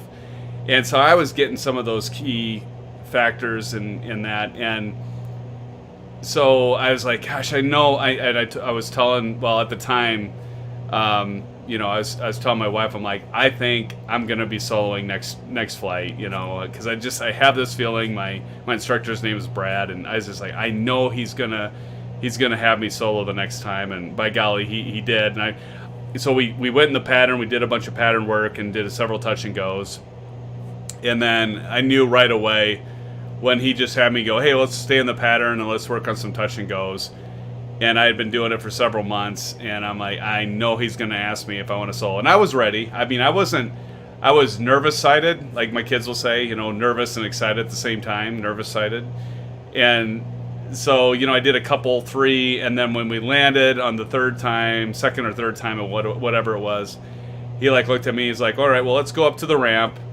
And so I went up to the ramp, and I parked. Well, about to the point where I was parking, he was like, are you ready to fly by yourself? And I'm like, yeah. I was like excited. I'm like, I'm ready to fly by myself. And he's like, okay. And so he got out of the plane, and I went to take off. So here's the story, though. So I get to the end of runway 19. And that's the long runway at Ames. And so, you know, I check everything. I do the run up, I do the magneto check, left, right, all that. Make sure the systems all look good, the vacuum pressure all looks good, everything's good. And I call out, I'm gonna take off, and everything looks good in front of me, and I'm like, okay, here we go. And I go and I throttle up, full throttle, and as I'm going, I get about a quarter of the way. I'm probably at about 30 knots or so, and typically in a normal takeoff with the Piper Warrior, you're wanting to start rotating at approximately 60 knots, 55 knots, somewhere around there. And I see out of my peripheral vision in the corner of my eye, I see a herd of deer. I'm talking a herd of deer, not one deer, not 2 deer. I'm talking a whole frickin' flock of deer that are coming to, like, they're running towards the runway. And I'm thinking to myself, okay, I'm a little over 30 knots. I either have to pull the throttle out and pull the flaps up and put on full braking power, or throw in another notch of flaps and do a short takeoff, essentially, and see if I can clear the deer, because now they're starting to cross the runway. And yeah, so I decided to abort takeoff. I put the flaps up, took the throttle out, did the hard braking, and I want to say that I came like with inches of the deer, but that wouldn't be telling the truth. I mean, I'm sure I still had a good 100+ feet from the deer, but it felt like inches, and my heart was just racing. Like, are you kidding me? Like, my first takeoff by myself, this happens. So anyway, so I taxied back around. My instructor actually was on the CTAF frequency and called to one of the other pilots that was up with a student, an instructor and a student, and they did a low pass and scared the deer and dispersed them, and then I just kind of hung out, and once I could tell that they're all gone, then I took off and was uneventful. But yeah, that was crazy. Yeah, Ace is down. They never tell you. I hadn't flown in about a year, and Dad was going to IFR check ride. I went and he got me an hour with CFI available for fun. Did some pattern work. Nice. He said he didn't know what to do with me and got out. I thought I was in trouble. He said, give me 3 patterns, then pick me up. What? That's how I got my solo. Would have been inches if you didn't choose that. But yeah. No, that's cool. Yeah, they never do they? They never tell you. Yeah, that's cool. That is cool. I said Massachusetts the first time, didn't I? I thought it was Massachusetts, and then I double guessed myself and I said Maryland, but yeah, thank you for clarifying that. But so I know you're out on the East Coast, or East eastern area there of the United States. So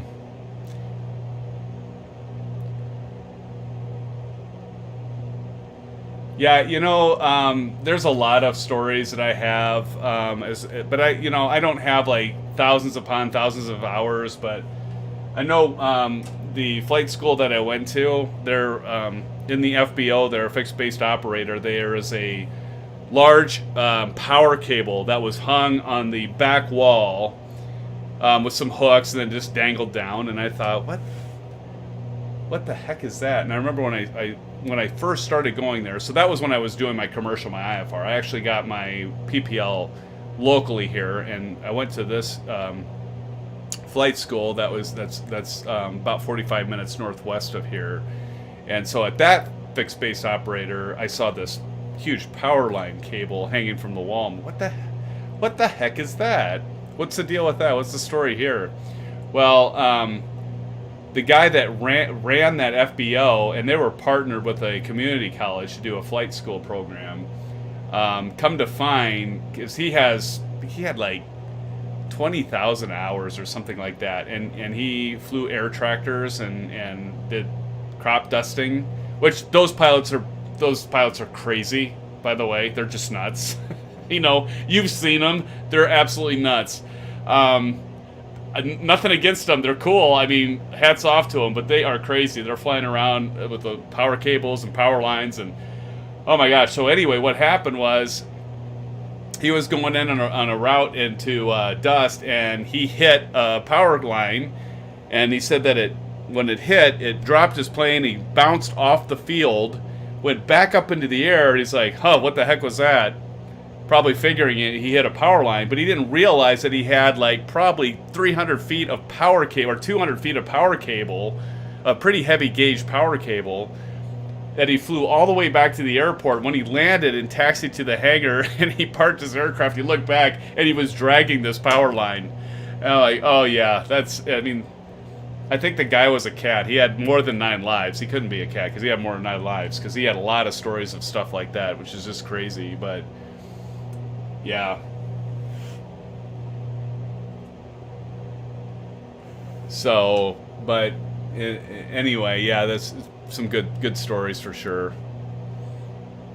He was pretty funny too, because like if you'd ever see him, sometimes he would just be, you know, talking to you casually, and then other times he would like, you never knew, his name was Ralph.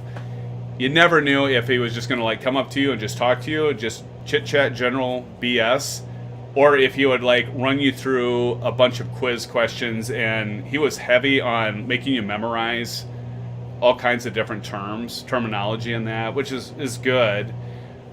But yeah, you never knew like if he was coming up to you, because he was actually an FAA examiner, so he ran the place and he actually did the check rides there. But you never knew, like, okay, here comes Frank. Is he just going to talk to me like he wants to just general chit chat, or is he going to like ask me, you know, 30 questions and see if I know my stuff, which was good. But it was always kind of like that fact of like, you knew that he was going to put you through a check ride eventually. But there's a lot of advantages to that too, which I think it was good, because you would know you were ready. Like when you went to get your check ride, which you should be, you should always be ready for it. I mean, that goes without saying, right? But so yeah, I mean, that's you know, one of those things where he had so many hours of flight, and he just, yeah, he was kind of an interesting cat for sure.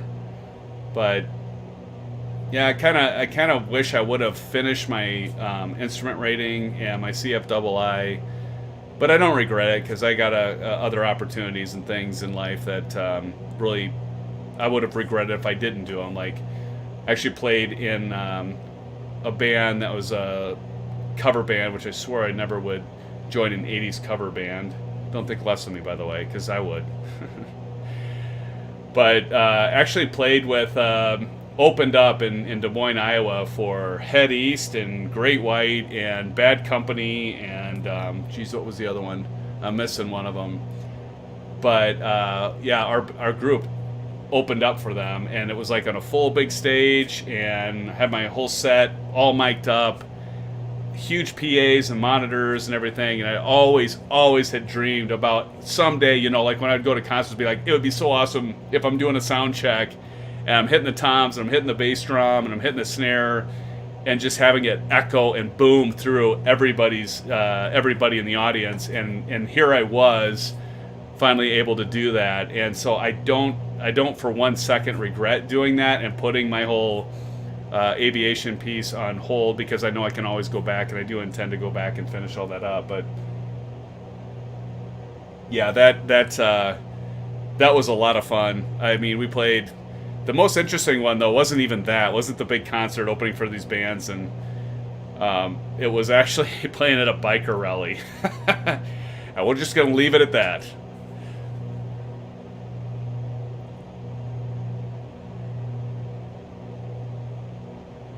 Oh, yeah. The gear, yeah, it's like it sheer off, right? Aces down. Yep. Is this a real question, or... Yeah. Yeah, you know, aces down, I think we have a lot in common, my friend, because, I mean, you say you play guitar. We were on last night, you said you play guitar, and you've been in a band, and you played local clubs, you know, and that actually, honestly, that's all I had ever done. And I was... Quick story, I was out of the whole drumming. I actually had all my drums all packed away, and, you know, I had wife and kids, and I hadn't played for, like, probably a couple years. I mean, my drums were literally packed away, collecting dust. And actually, the story of it was I went to an air show at Offutt, which is in Nebraska, Air Force Base, and I went with a guy that I worked with, and his brother-in-law was a bassist of this cover band. They had lost their drummer. And so, you know, the guy I know that I was friends with at work knew I played the drums, and he knew, obviously, his brother-in-law played bass guitar. And so when we were driving, he goes, well, yeah, his brother-in-law's name is Doug. He's like, well, Doug had a concert a show last night, a club, a gig. He's like, so I don't know, he might be hungover, you know, he's kind of chuckling and that. I'm like, oh yeah, I understand. And so while we were driving from Des Moines to Omaha, essentially, we got talking about, you know, band life and stuff like that. And I haven't played, at that point in time, it was like probably a year and a half. I haven't played for a year and a half. He's like, oh yeah, and he was asking me questions about it. I was asking him questions about his band and stuff. But, you know, they were set, they were going, they had gigs all the time in Des Moines. They were very, very well-known cover band in Des Moines. I mean, like, everybody, Cold Filtered is the name, and everybody knew Cold Filtered. And so, yeah, I was talking to him about it and stuff. But anyway, so we went and did the air show, and, you know, we mainly talked about aircraft and aviation, because we're all aviation fans. And so I didn't think anything of it, you know. Day done, I go home, all that. Fast forward 6 months later, my friend at work comes up to me, goes, hey, you remember Doug? I'm like, yeah. He's like, well, they lost their guitarist to a country band that was signed, and they're going to have tryouts for drummers in a couple weeks. And so Doug really liked you, and he liked your story, and he wanted to know if you might be interested in trying out. So I come home, and I talk to my wife, and I'm kind of like, yeah, you know, I haven't played for several years. I'm rusty as all get out. I don't know, you know, got kids. Is this really something I want to get back into? And I did a lot of soul searching, and I was like, you know, yeah, I do. So I decided to try out, and I don't know, there's probably 8 different drummers or so, maybe even 10 that tried out. And so anyway, it came down to 2, me and this other guy. And so Doug contacts me, and he's like, hey, we want to do a second tryout because it's between you and one other guy, and the band really wants you to come back and try out some different songs with the group, and, you know, get to know you a little bit better and everything. I'm like, okay, that's cool, I can do that. So again, I pack all my my kit, 9-piece, and go back down to Des Moines, set it all up, and try out. And of all the songs, they were saying is like the hardest song, like they tried every drummer out, was Monkey Business by Skid Row. If any of you know that song. And I thought it wasn't that hard of a song. So I'm like, I've got this nailed down, no problem. So I went down and tried out again with this song and, you know, a few other ones. And everything I felt went well. Yeah, actually, I thought I nailed it because I did everything just like, I don't think I skipped a beat. And, you know, and it had been a week, then 2 weeks, and I hadn't heard anything. And then, like, the third week, I won't forget, I was, like, actually on the way to Fort Dodge with my wife to go up see her parent, her dad, and that lived up in Storm Lake. And I get a phone call from Doug, and I was like, geez, yeah, finally, you know, and I pretty much figured I didn't make it, right? And he did call me. He said, you know, we went back and forth, and it took us so long. Sorry for taking so long to get back to you, but we went back and forth and deliberated on, you know, do we go with you? The guys really liked you, but we liked this other guy, and we just decided that, you know, this other drummer was, you know, he was just a bit better, and figured we'd go with him. But, you know, he's like, but if, you know, we do appreciate all your time and everything. I'm like, nope, that's cool, you know, all that. So I'm like, you know, be honest, I was bummed, but I was like, you know, that happens. But I thought, you know what, I hadn't played for 2 years, and for the fact that I actually got that close of make it with this it's a cover band, but very well-known band all through Des Moines, I still felt pretty good about it, you know, as a runner-up. So a couple weeks go by, and I hope I'm not boring all of you out there, because I'm talking about music scene and not flight simulator, so please forgive me. But so I'll wrap it up here really quick, and we'll get back to simming. But so anyway, I thought everything's done, and a month later, I get a call again from the bassist Doug, and he's like, "Hey man, the band wants you." I'm like, "What?" He's like, "Yeah, if you still want to play, we want you to join." I'm like, "Well, what happened?" Well, apparently, the drummer was awesome, but there were a couple things that happened when he played live. He kind of fell apart. And I get that, because when you play live, you know, there's a difference between playing with aces down, you know this. When you play in a garage or in a basement with some other bands and you're just groupies and you're just jamming, that's a whole different deal than when you're in front of an audience and you're being paid to play a gig.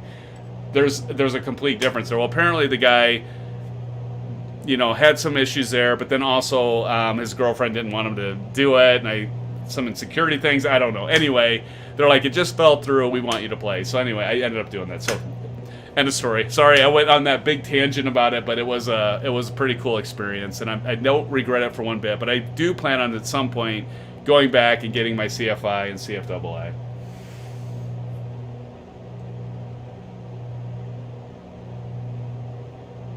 Oh, so guitar, vocals, and drums, but drums was my worst. So you did vocals, that's cool. Oh, love the story. It's all right. Well, thanks. I mean, I appreciate that. I hope I wasn't boring you and others on it. Yeah, we do have a lot in common. I think it's take away from flying. Let's get back on track. Pun intended. How's the Thrustmaster TPRs? Oh my gosh. Yeah, the TPR pedals. I honestly, I think the Charlie pedals are going to be great from Honeycomb, just like everything else, but I don't think they're going to beat the Thrustmaster TPR pedals. I just don't see how they can, because, again, they're all full metal. Aluminum, steel. They're full size, as you can see. They're full-size pedals. There's no comparison.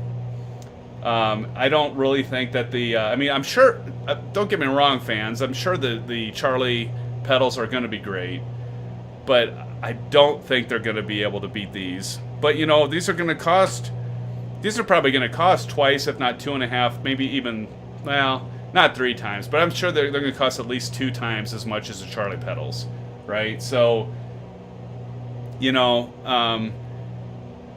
there might be an argument about the value when the Charlie pedals come out. I would love to do a comparison, and you know, if if I could do a comparison of them and then send them back, I would love to do that. I won't get that offer, but yeah, I would really.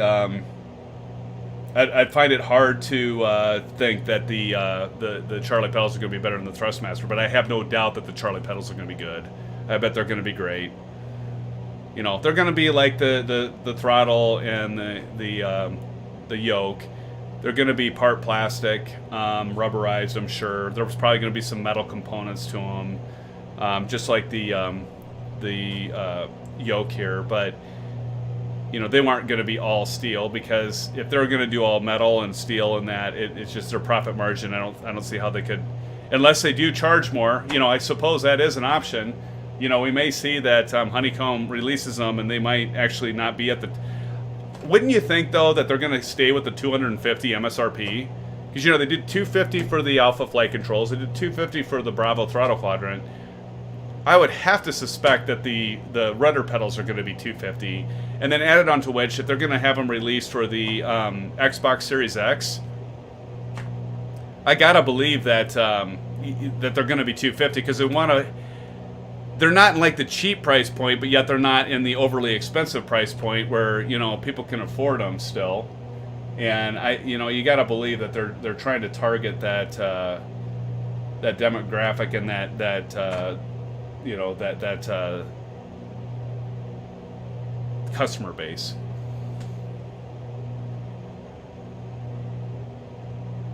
Yeah, foot on floor is huge, plus it's more vertical, like full scale flying, just pricey. Just got Logitech GoPro rudders, waiting for Charlie, but I wanted to see what they end up with. Might go for TPRs in the end. Honeycomb already said they'd keep it at, oh, okay, they are keeping it at 250 price point. Okay, good to know. Okay, yeah, figured they probably would, but nonetheless, good to know. Oh, Ace is down. I would go TPR. And I should do a review on these because they're fully customizable. You probably already know this, but the rest of you that are out there watching, or either tonight or later on after this is posted, you can adjust those pedals too to different angles. You know, so if you don't want them like as vertical as you can see, I got mine pretty much straight up and down, like would be in a Warrior aircraft. But you can put these down to different angles. You can change the tension of the screws, so you can actually make them more tension on them, less tension on them.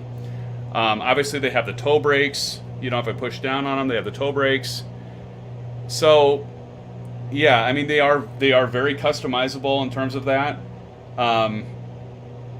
But you know, the only thing about them is you got to mount them. I mean, I'm guessing that probably you probably are better off mounting the Charlie pedals as well once they come out, but you probably don't need to mount them. They probably work fine without mounting them to something. But I don't think you're really going to get away. I tried to run the TPR pedals without them being mounted, and you could make them work, but they were all over the place for me, at least. I suppose if I have Berber carpet where I'm at now, I could probably put Velcro on the bottom of it, like this adhesive back Velcro, and make them stick to the floor, and it'd probably be okay and not actually have to bolt them to a board or something. I'm sure that would work fine. But like I mentioned before, I just got a 3/4 inch piece of plywood. I cut, as you can see, I cut the plywood to the base of the unit here, and then I just put 4 bolts and 4 washers and some nuts in there and put it right up against the baseboard, and it works really well.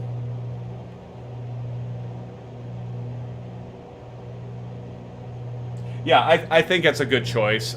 You know what, if I was waiting for, Aces Down said, yep, only reason I haven't bought TPRs yet is I want to see what the Charlie's really has to offer in the end, and I think that's being smart. I would wait too.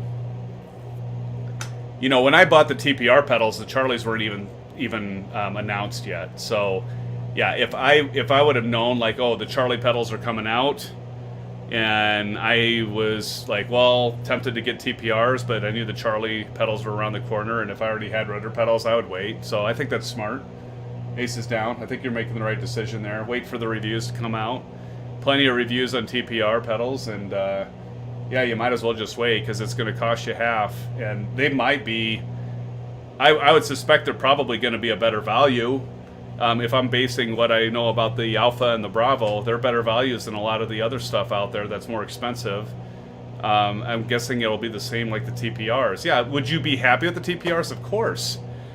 But could you save a few bucks by getting the Charlie and be just as happy, or maybe just slightly less happy, but still very content with the purchase? Yes. And I don't think there's any doubt about that. So I think that's a wise choice, my friend. I think that's a very wise choice. Well, so we're 12 minutes away. I'm gonna refill my beer before we land, because I think we have time. I'll be right back with all of you. Stay tuned, because we're gonna come in for a landing here. We'll call up ATIS, we'll get our weather, we'll call control tower, and we'll figure out our descent profile. So I'll be right back with all of you.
I miss anything? So here's a new one. I've never had this one. Surly Extra Citra Pale Ale. It's probably blended in with my green screen, I imagine. Never had it, so I'm going to try it tonight.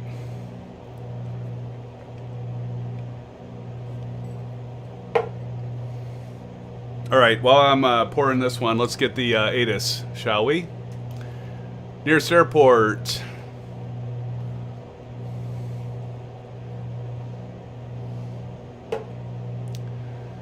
Airport's farther from you.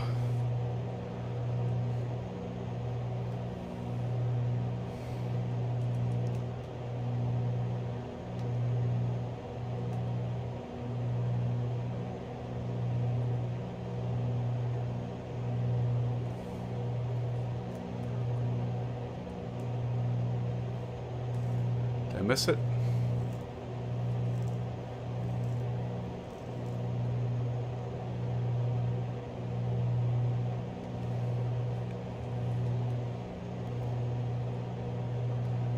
Just a lot of airports.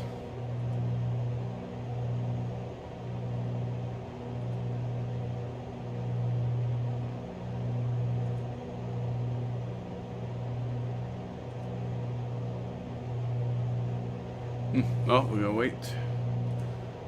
I looked up Detroit, and it was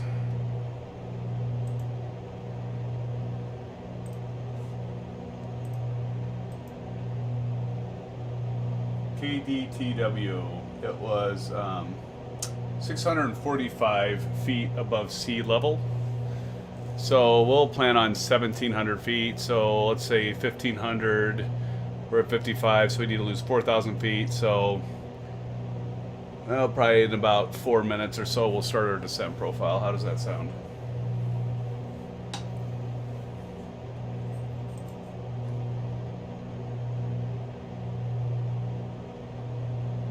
I beat you back. Did you grab Miller Lite? Aces down.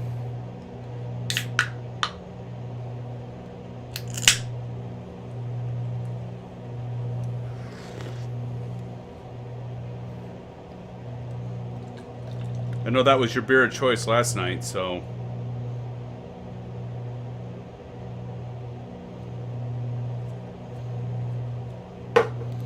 Let's see here. Surly. I think they're out of Minneapolis. 4.5%. Citrusy and hoppy and bright. Cheers.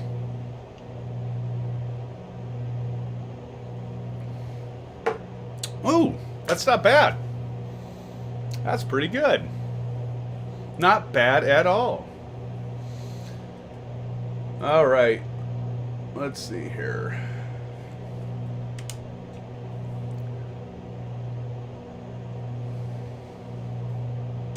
By the way, definitely, if you haven't already, configure your views. Sim fans, configure your views.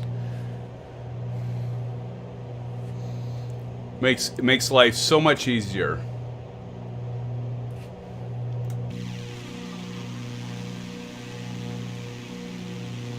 That's Detroit right up there.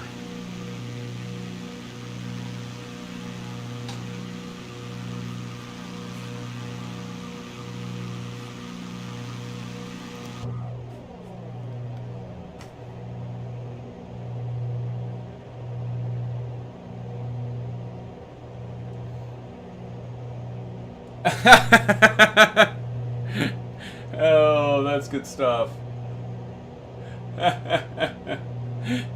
Cheers. Cheers, my friend. Cheers. Yes, disclaimer, we do not do this when flying in the real world. And that's exactly why we love simming, isn't it, fans? That's exactly why we love simming, because we can drink beer, bourbon, whatever beverage we choose. We can do that and still fly and be safe.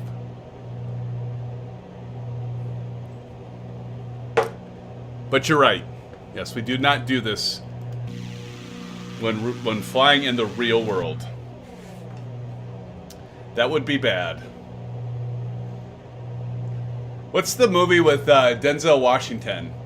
Remember, he's all jacked up and he's drunk and high and oh geez, I can't think of the name of that movie.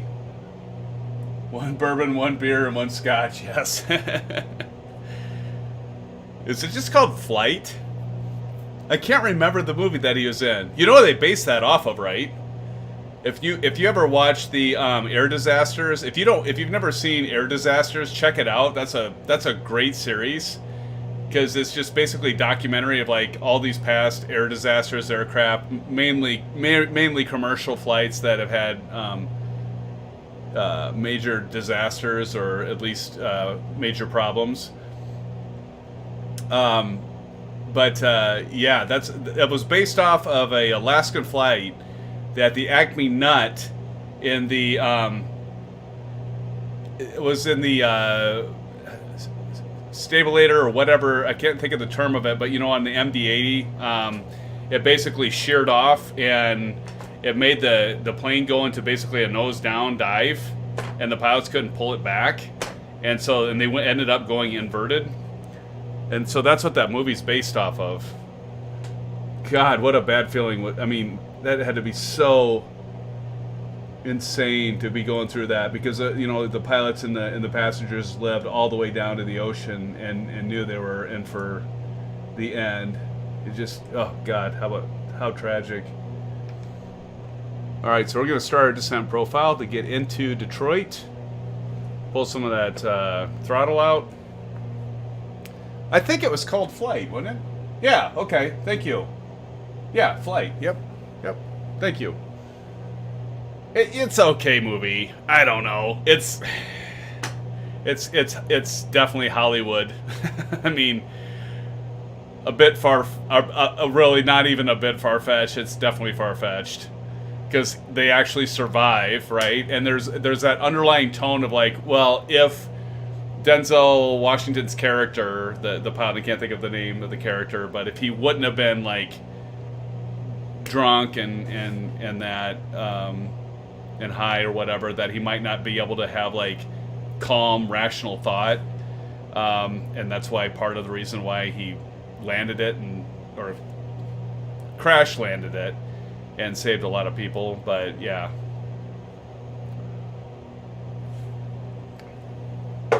It was. I mean, it was. It's worth watching. I guess it's not like.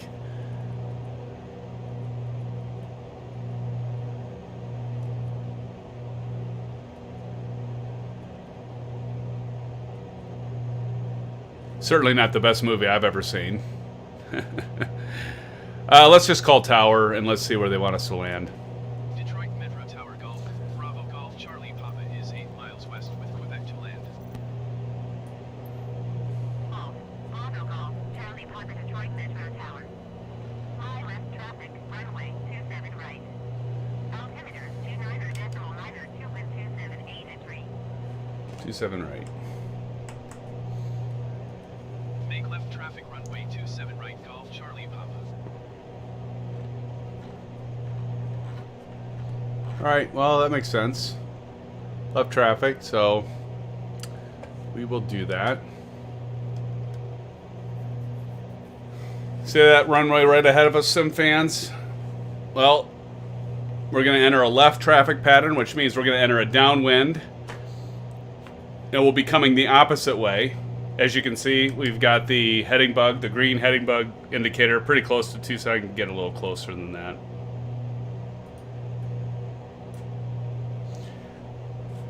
And so, a left traffic pattern, basically all that means is you're going to be making left turns. So what are your turns? You enter downwind at a 45-degree angle. You do left to downwind, left to base, left to final. Final is just basically you're pointing in the direction that you're going to land.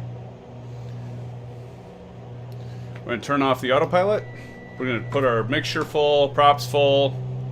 Gonna bank a little bit over here, and again, we want what, 1700, I think we said.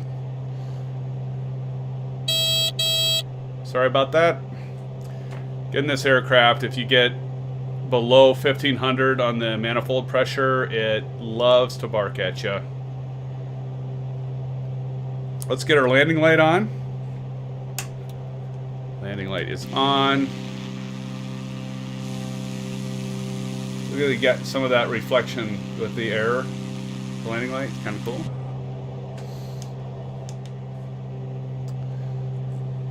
So we're getting pretty close to the 1700.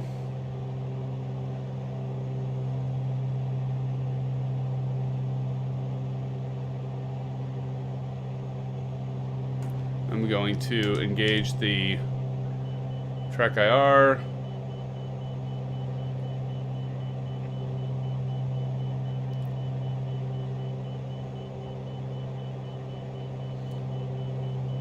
They said 27 right, I think, wasn't it? Normally we would probably be going 27 left, but we're gonna follow that. Okay, we're about at 1700.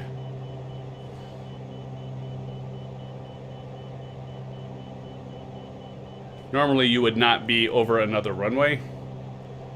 But that's the one thing I've noticed with Microsoft Flight Simulator. If I heard that right, maybe they said 27 left. Nope, they said 27 right. So we're approaching correctly. But Microsoft has some improvements to do on that, because like a lot of times you'd be like, there would be no way they would be telling me to enter a left downwind or a right downwind. Turn, put the air, watch these gear indicator, red, red, red. Watch it go green. Green, green. And that actually changes up too. It's not always the same, which is kind of neat. It's not always like both go down and green. It gets mixed up. Knowledge landing. Land runway 27 right Golf, Charlie Papa. Right. Put in a notch of flaps.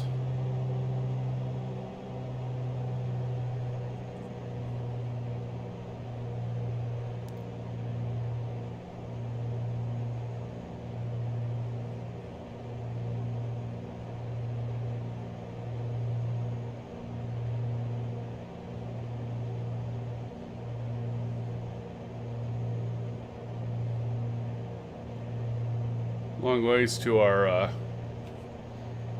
runway here.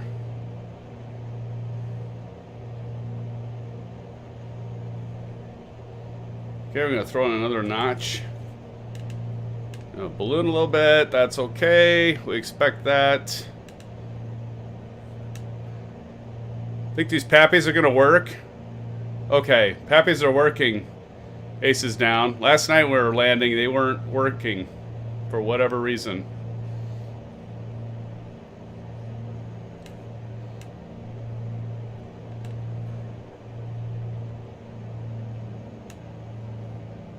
A bit low. Raise that nose up a bit. Get back up there. Put in the last notch of flaps.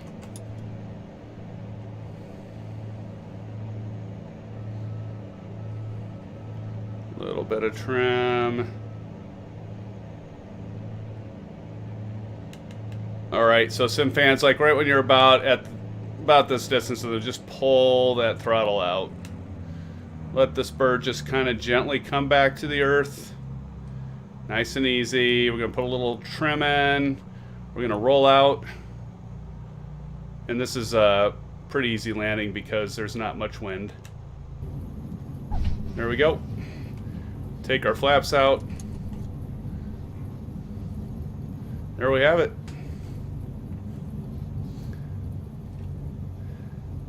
The other thing I like about simming is, like, you know, in real life, and like, you know, you always want to study the airport diagram and make sure you know where the hell you're going, which is always a good thing. But there's something about flight simming where it's kind of nice to just be able to jump in and fly, right? I'll get up to taxi. They're going to start barking at us to get off the runway, which is just fine. Do.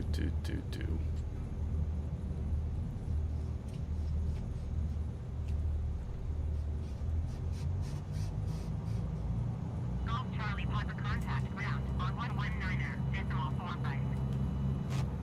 We will contact ground. 119er, decimal 45 Golf Charlie Papa.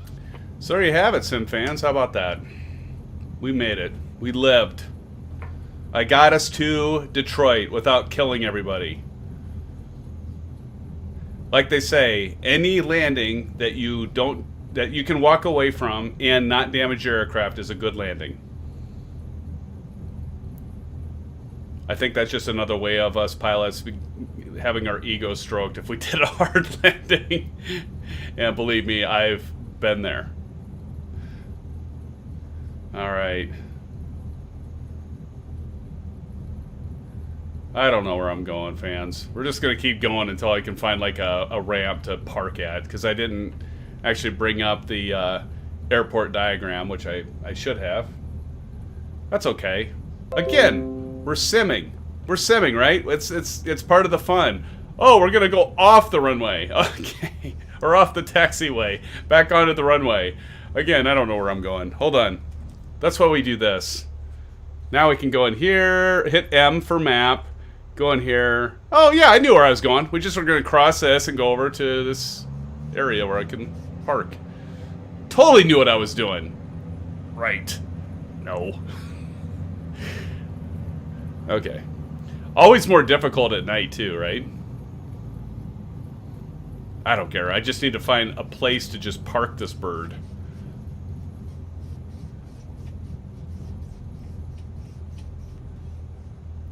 Yeah, see, we got a hangar over here. This looks good. We're gonna come right over here. See, I knew what I was doing the whole time, sim fans. You know, I knew where I was going. No. I had no idea. Okay, we're gonna stop. All right, so now, sim fans, we're not done. We're not done. Don't leave. Don't leave yet. Because what we're gonna do is we gotta put on our parking brake. We gotta, now that we have our parking brake on, we gotta turn off our strobes, which I should have done when I got off the runway. See, that's exactly right. Ace is down. That's why we don't drink and fly for real, because all this stuff we forget to do. So turn off the landing light. which I should have done as well. So I've been horrible tonight. I have really been bad about tonight. This has not been my better flight, but it's still nonetheless been fun. Now we get everything off. Make sure you turn off your avionics so you can see in the Honeycomb cam, this wonderful gadget right here. I turned off the 2 white switches, which are the avionics, because you want to make sure you have your avionics turned off, fans, before you shut those engines down. This is a complex multi-engine aircraft, and so we got to take our props down, and then we're going to take our mixture out, at which point Microsoft Flight Simulator says, you're done. Do you want to go back to the main menu? And, of course, we still have our battery running. We don't want to let our battery drain, so we, of course, have to turn off the battery. So, yeah, it was a little... This night was a little more rough than I had hoped it to be. But at the same time, that's why live streaming is fun, because you get to see it raw. And if you join, and I don't edit stuff out, it's kind of fun because you can see the nuances and things that we all do as we fly. We make mistakes. I certainly made plenty of them tonight, but nonetheless, it was very fun. You know, I got to get caught up here with Aces Down. Do appreciate you coming and joining me, as well as all of you. I see we had like 7 or 8 at one point in time, 5 right now. Appreciate everybody. I saw somebody subscribe. Thank you. Please subscribe. Please hit the like button, as many of you have. I do appreciate all of you joining me tonight. Watch for tomorrow. I'm going to have my 4th installment of the weekly top 5 announcements for Microsoft Flight Simulator. I have a few things that I think you might be interested in that are coming out. Obviously, as all of us know, that the major World 3 update had already come out. I'm not going to make that one of them again because I did that twice because that got put off. But do plan on having that at some point tomorrow. So keep an eye out for that. Plan on doing a lot more scenery reviews. Hopefully you got a chance, if you joined in early enough, to see the Orbx Chicago landmark scenery. You know, again, you might want a beefy system or turn your graphics down if you're flying at night. I think if you fly during the day, you're fine. If you have a medium system, unless you're having like, you know, the latest system, you're probably going to want to turn the graphics down or fly during the day for that scenery. But I still think the scenery is wonderful. It looks really good. So check that out if you came in late. I will let this post after I'm done streaming here. But again, appreciate everybody coming online here. Yeah, take care, stay safe, have a great rest of your weekend, and as always, blue skies to all of you. We'll see you soon. Thank you.